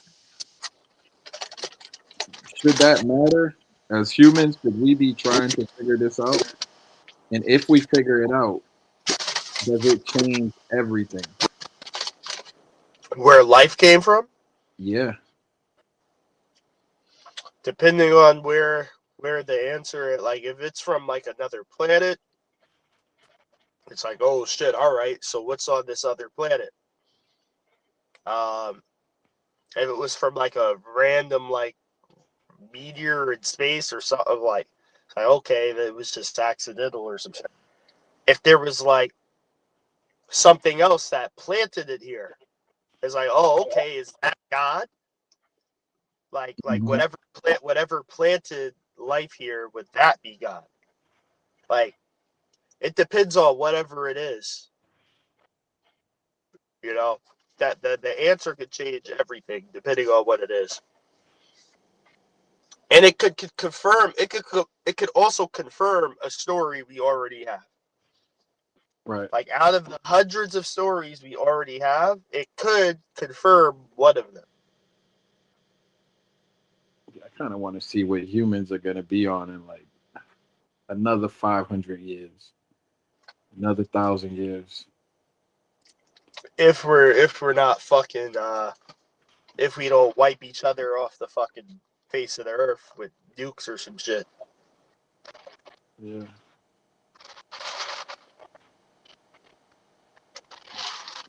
Sweet.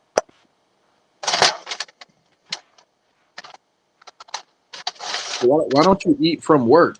You don't like the food there? I love the food there, but I forgot to ask the chef to make me something before he left. Uh, but McDonald's be good at night. I could, McDonald's ain't that bad. I just try not to eat it. I Yeah, I really hear don't. you. Like, oof. I feel so fat after eating this shit, but it put me right to sleep. Helps me sleep.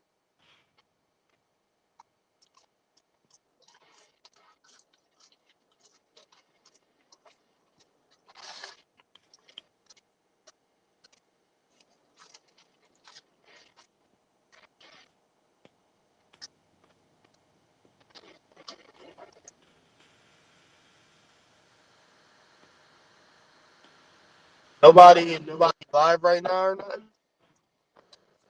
Yeah, Smoke Signal's live. I think he might be the only one I seen live right now.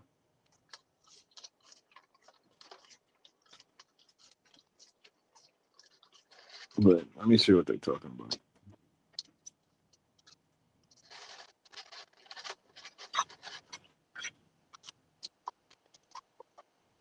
I think you saying some redundant shit, bro. I'm saying that you have more of a rose-colored way of viewing it. I'm not saying you're completely wrong, Straight Smoke, but I'm saying You can hear it. if there was a hold on to Straight Smoke, if there was a threat of a You can hear it. Yeah, I hear Dulcinea. union from a specific person to shut down Dell for any more than a day, then Dell is sending some shooters to whoever's shutting it down. They're gonna, even if it means having violence, they're gonna take out the people they need to take out, just like how they did this CEO wipe that they just did, where all these CEOs came up did, and now all these companies have a new CEOs. If there was ever a threat that the workers would not be able to return to work because someone is doing some bullshit on the side, he would die. Or she, they would die. They would be found dead in an undisclosed way, kill themselves, something. There's no way they're going to allow it to be where the billionaires suffer. And what you're saying is it would cause those billionaires to suffer. There's no way. No, what I'm saying, though, can I go? No, see, now just imagine if they did I'll get wait. killed, and then you took I'll one wait. second, and they did get protected. Just imagine if that person did get protected, and they took down one of the Fortune 500 clubs, or the Fortune 500 companies, because of fucking they didn't have no more unions. How the fuck is that going to have anything to do with us? This shit is redundant. Root word is funny, Are man. you done? Those niggas funny. Okay, can I go now? Yeah, go Is it okay? Okay, so I'm going to say this again. This is what's on the table now. So they're building up this whole thing of this. Look it up. What happened to my dad? Not a coincidence. I got no idea. I feel like that. See, with his topics, there's a lot that you could bring out about Negro African American history. Like you could go into so much with that because honestly, there's a lot we don't really know or get taught about our history here. Like, so I feel like it should be endless amounts of topics. Yeah.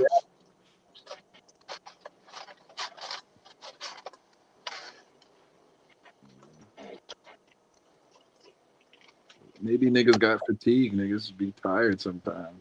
They'll forget it. And sometimes, a lot of people's content is based off of like counter and other people's content. Counter information. Yeah. Yeah. And that shit be leading to all types of beef. So maybe he don't want to do that no more. I don't know.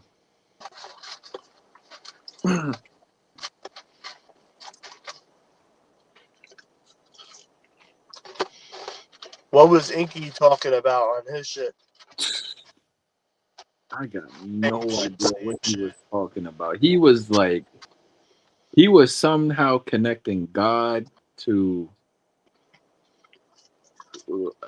I don't know. He was like talking about God and like atheism, and but he was connecting it to like his science type stuff though, like his research. His I don't know. He I don't even know. But it seems like he's not an atheist though. The way he was talking, he's not. Not at all. He's not at Yeah, all. he's not an atheist based off of what he was saying. Yeah, he's definitely not an atheist. Uh, and then what about Shaka? What was Shaka talking about? He was talking about all that Charlie Kirk stuff. Oh, Nigga, I went to sleep. I woke up. That nigga was still live. I said, "Yo, how you live at like 9 a.m.?" I went to bed around midnight. Woke up. The nigga still doing the same live stream. I said, "Yo, this nigga crazy, bro. That nigga's crazy." nah, fuck. I could see doing an 8-hour stream, but you do that shit like from midnight to the morning. That's different. I be that Q butter shit, man. Yeah. Yeah, I didn't see Q Butter live.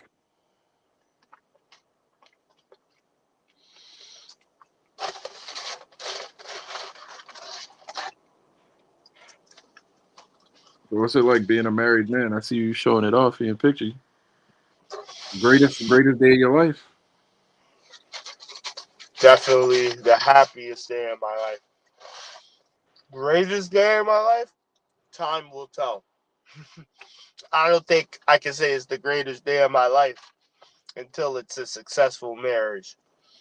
Now, happiest? Yeah, I was very happy. Mm-hmm. Everyone was very happy. But Mm-hmm. honestly, life hasn't really changed for us.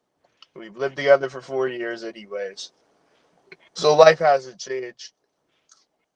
Life will change when a baby comes. That's when life will change. I don't know if you should rush that. Probably take your time with that. Oh Unless yeah, I mean, I unless you waited. want your life to change. Unless you want it to change right now. But your life ain't gonna be about you, nigga. I've waited 4 years just to marry her. We're gonna wait at least a year before having a kid because I want to have a kid in a position where I can spend as much time with it as possible. So hopefully, this business shit I'm launching this Did month. you call your kid a it? Yeah, I called it that. Yeah, Your kid's an it? That's crazy. yeah, You my just call kids. this kid a it.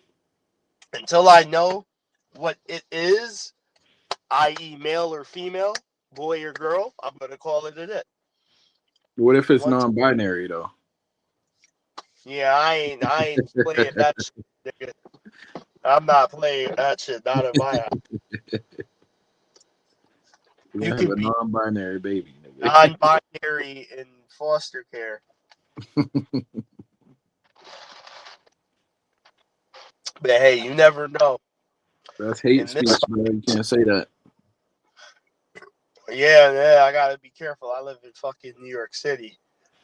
I'll fucking lose my job, all that. But yeah, hopefully that's the other thing. We get the fuck out this city. I don't want to raise a fucking kid here. Definitely don't want to raise a kid in this city, So you're especially. trying to have a kid before you have a house. Um, so hopefully I can make both those things happen at the same time. This business shit kicks off. Hopefully, because give or take, we wait a year from now, 9 months after October, September would be like March. So yeah, that gives me time. I have time. Want to try and get my first house at 30. I turned 30 in March. So hopefully by December of next year. So is it your timing or God's timing, bro? You said God's timing? Yeah, is it gonna happen in your timing or God's timing? God's timing. Yeah, I it's mean, gonna happen on my God's timing, bro. You gonna learn to believe in God, bro. yeah, well, You gonna I pray to got, God. I, I got her to take care of that. She's a God fearing woman, so he'll Ain't you gonna protect. pray to God that the baby come out healthy and all that? Who are you gonna pray to? The doctor, I'm not gonna pray to nobody if I'm being honest. bro. All right, bro. Yeah, You could believe in God and not believe in religions, bro. You know that, right? of course. Of course, I could believe in God and not believe in a religion. I could also have a religion and not believe in God. Nah, you can't.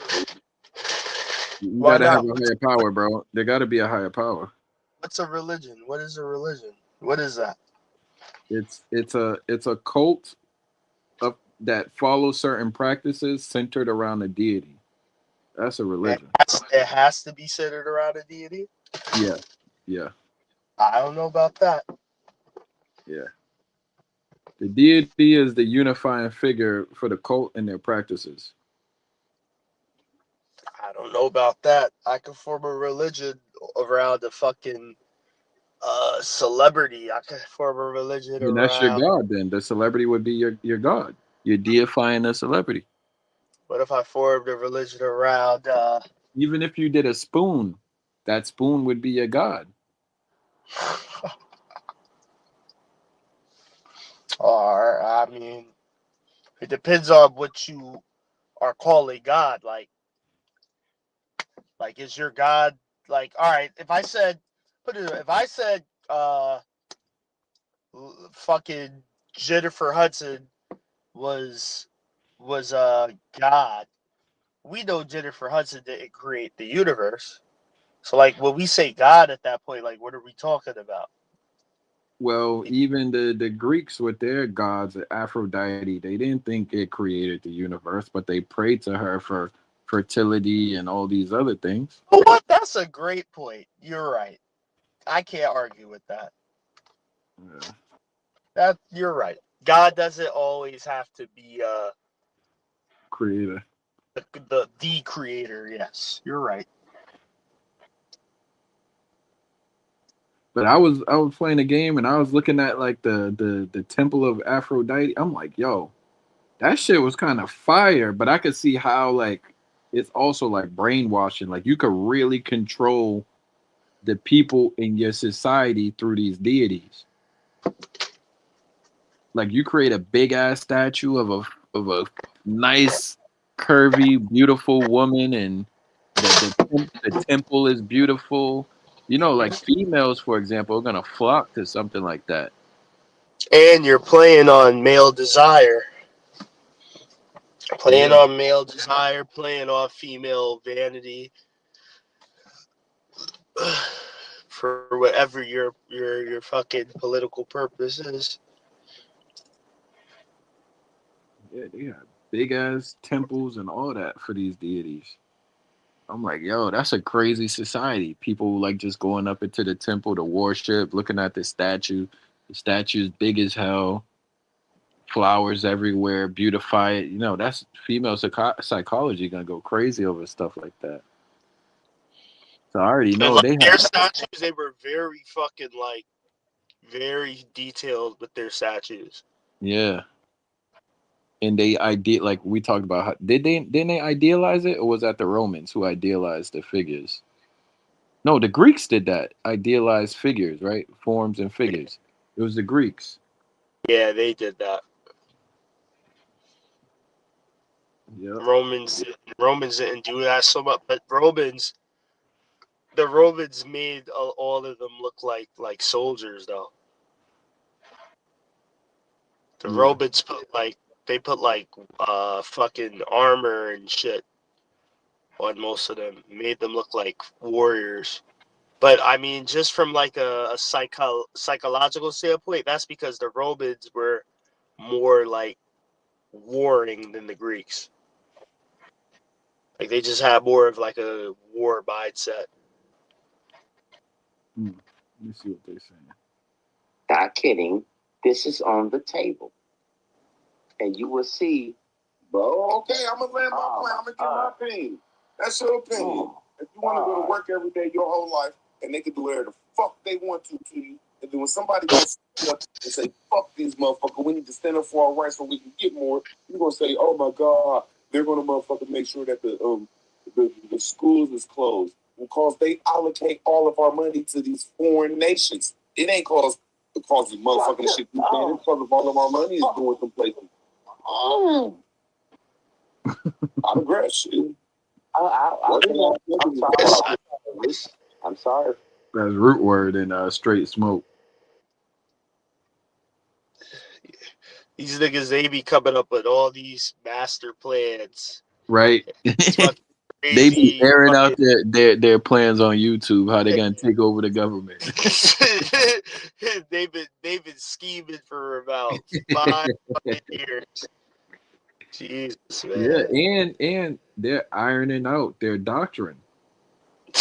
They're literally building it like live on the air every single day. Like really like having debates about it. Nah, we going with this. Nah, that's not right. They're forming it right now as we speak. That's what people supposedly want to stand up for their rights. But you can't, I mean, are you saying it's wrong? I don't think it's wrong. I think everybody should stand up and say, look, man, we're giving that money to them to raise our motherfucking jobs at least $2 to $3 at the end of the year. Try to put something up for us, like Trump saying, and so we could put 1,000 to 5,000 in whatever that shit is. Yeah, hell yeah. I ain't saying I'm right, but we just disagree on this. Nobody right or wrong. Okay, not a problem. Not a problem. Not a problem. Anybody else? Yeah, what's the solution? What's the solution is that please make people aware of what's trying to be generated. There are certain people that you know that cannot go through this. They can't. They're relying on certain services. They're relying on certain entities. So everybody, there's no one fix for everyone. Okay? Everybody can't have for everyone. Oh, okay. Okay. I can't talk. It's all good. Keep going. You got it, bro. You know you got it. My fault, bro. I didn't cut you off. My fault. My fault straight. It's all good. Oh, good. Go ahead. What I'm saying is that we can't allow someone to put everybody in a blanket cover to say this is what's going to happen. Everybody lives life differently.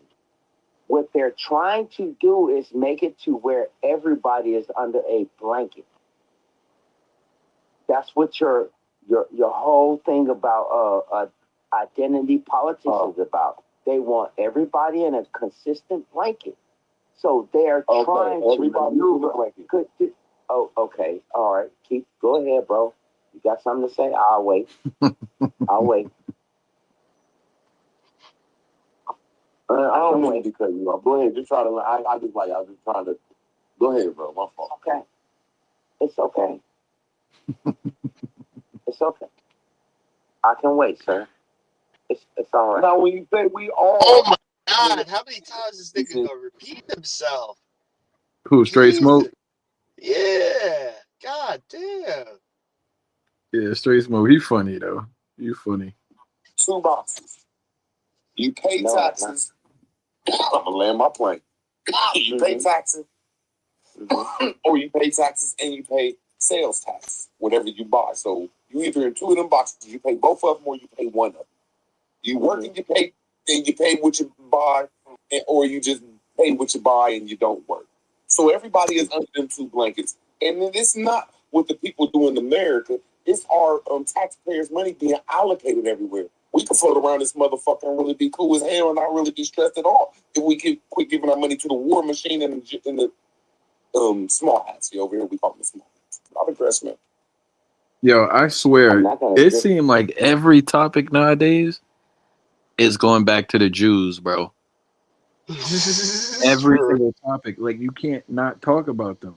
for real, man. It's always leading back to them.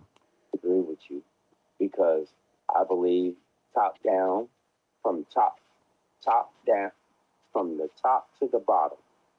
I didn't sign up for my money giving aid to motherfucking homosexual activities across the year. I didn't do that. I don't think none of us did that.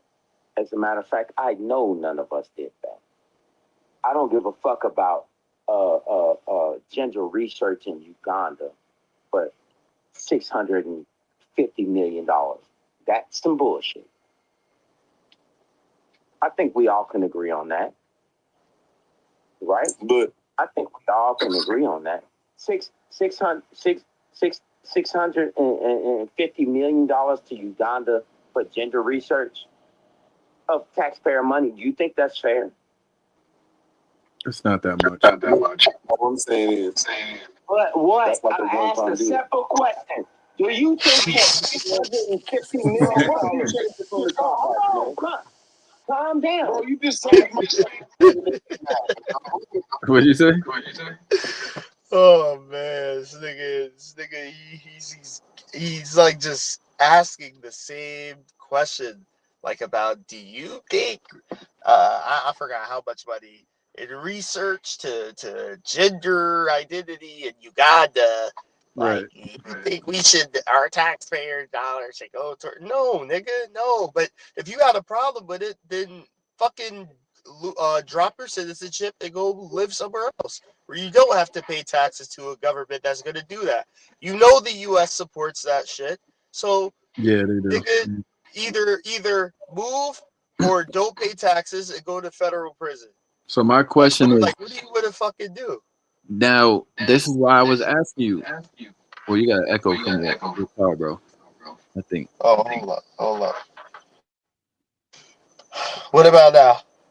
Mic check. I still got echo, but let me see if I could fix mic settings. Reduce mic background.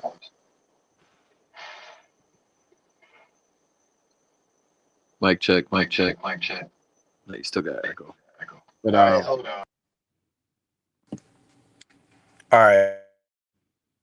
now I was asking you though, what do you think? Like, are we a Christian nation? Are we an atheist nation? Like, or are we just a freestyle nation? See, one thing I don't think they'll ever let us become is a Muslim nation. That's definitely not gonna happen. The only thing we could do is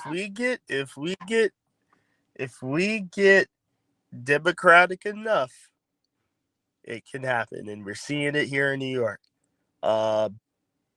And when I say democratic enough, I mean, like, remember how we were talking about how democracy could be a bad thing? Because, like, what if the masses are asses? Like, what if the majority of the population is stupid, right? Yeah, I mean, if the majority of the population ever does start leading certain ways, yeah, it's liable to change. You know, that's just the nature of I think democracy. they But would probably what would have to happen is propaganda has to brainwash the masses first. Yeah, but they're gonna propagandize and not let it become anything other than what they want it to become. That's why I don't believe it's a true like democracy.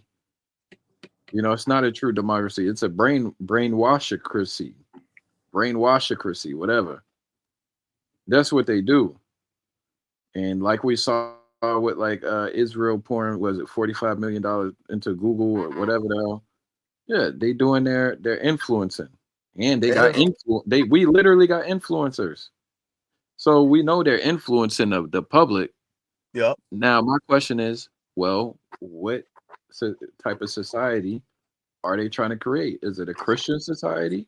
Is it an atheist society? Is it a gay society? Is it a misogynistic society? Misandrous society? Matriarchal society? Yeah, I mean, They trying to do something. and it's looking like a free spirited society they're trying to push towards. And it's funny because when we look at prior democracies in history, like in ancient times, they all led towards that. Like Greece, towards the end, started becoming very gay and fruitcake. Rome, towards the end, started becoming very gay and fruitcake. Like, you know, America seems to be headed in that direction too. It just seems like there's something about, but then again, nah, because Rome was a republic. Rome was a republic, so I can't even. But technically, we're a democratic republic. Like, we got elements of both. We have elements of both because we do have a voting process, but we vote for representatives, and then they make the laws. We don't make the fucking laws as the people, so I don't know. Maybe it would actually be different if we, the people, actually made the laws and not these representatives. Well, they are people. The Well, representatives are well, people. well, the majority populace. If the majority populace got to vote We on vote the on the actual law, candidates that, like but we vote. imagine like when you go to the We voting do booth. vote for certain laws, though. We No, do vote for certain laws. no, but hear me out. Imagine if when you go to the voting booth, instead of voting for a candidate, you're voting We for. do. Question 1, question 2, question 3, question 4, question 5. We do. Legalization of marijuana. I'm talking about for all of the things that they actually vote for in Congress, like things Yes, like you're saying the remove. Affordable Health Care Act, You're saying or remove the senators and all that shit. Like we wouldn't yeah, have senators. fuck having House of Representatives vote for bills. Fuck having what you call it, the Senate vote for See, bills. that sounds like Or, you trying to destroy the American government, like anarchy. no, I'm just saying what would it look like? Like, what would society look like if we voted for every single law as a population? Mm. And what would it look like if we did that on a state to state basis, not on a federal basis, but like New York votes for New York's laws, New Yorkers vote for New York's laws, people in Massachusetts vote for the laws in Massachusetts. But it would become problematic because then the major cities would have the most say on what goes on in the state just by sheer numbers. So, like, for example, Boston would have way more votes than the rest of the state of Massachusetts just by numbers. So that's where like things like that get problematic, but it would be interesting to see how that changes things because like you said, whatever they push in propaganda wise, it's coming from the powers that be.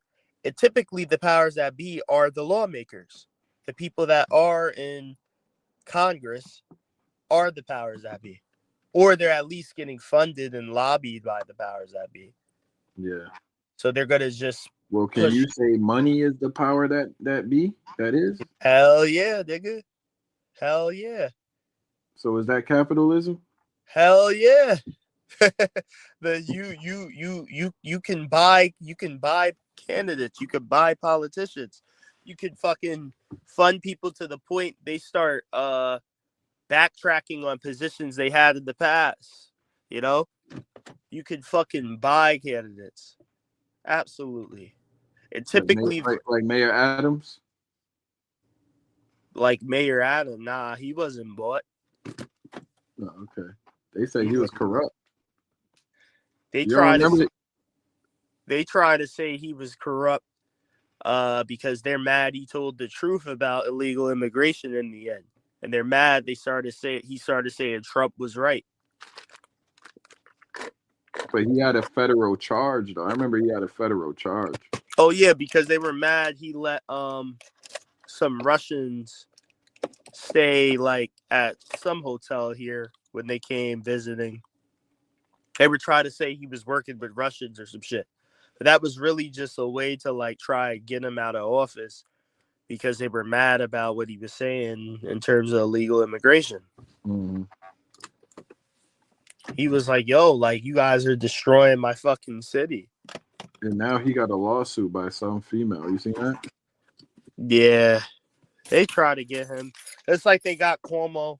Well, they didn't get Cuomo. Cuomo was found innocent, but it's so crazy nowadays. If a woman just accuses you of some shit, like even if you're found innocent, like you will always have that fucking like just charge on you. Yeah. Like the fact you were even charged with it. Who cares if you were found guilty? You were charged with the shit. Right. Like that'll always be on your jacket. Same thing. No, you're not. You about to step in the crib? Yeah, I'm about to head in. I'm fucking getting tired. All right, bro. Yeah, I'm gonna end All right. this. I'm gonna All right, catch you. peace out. Peace out, Kareem.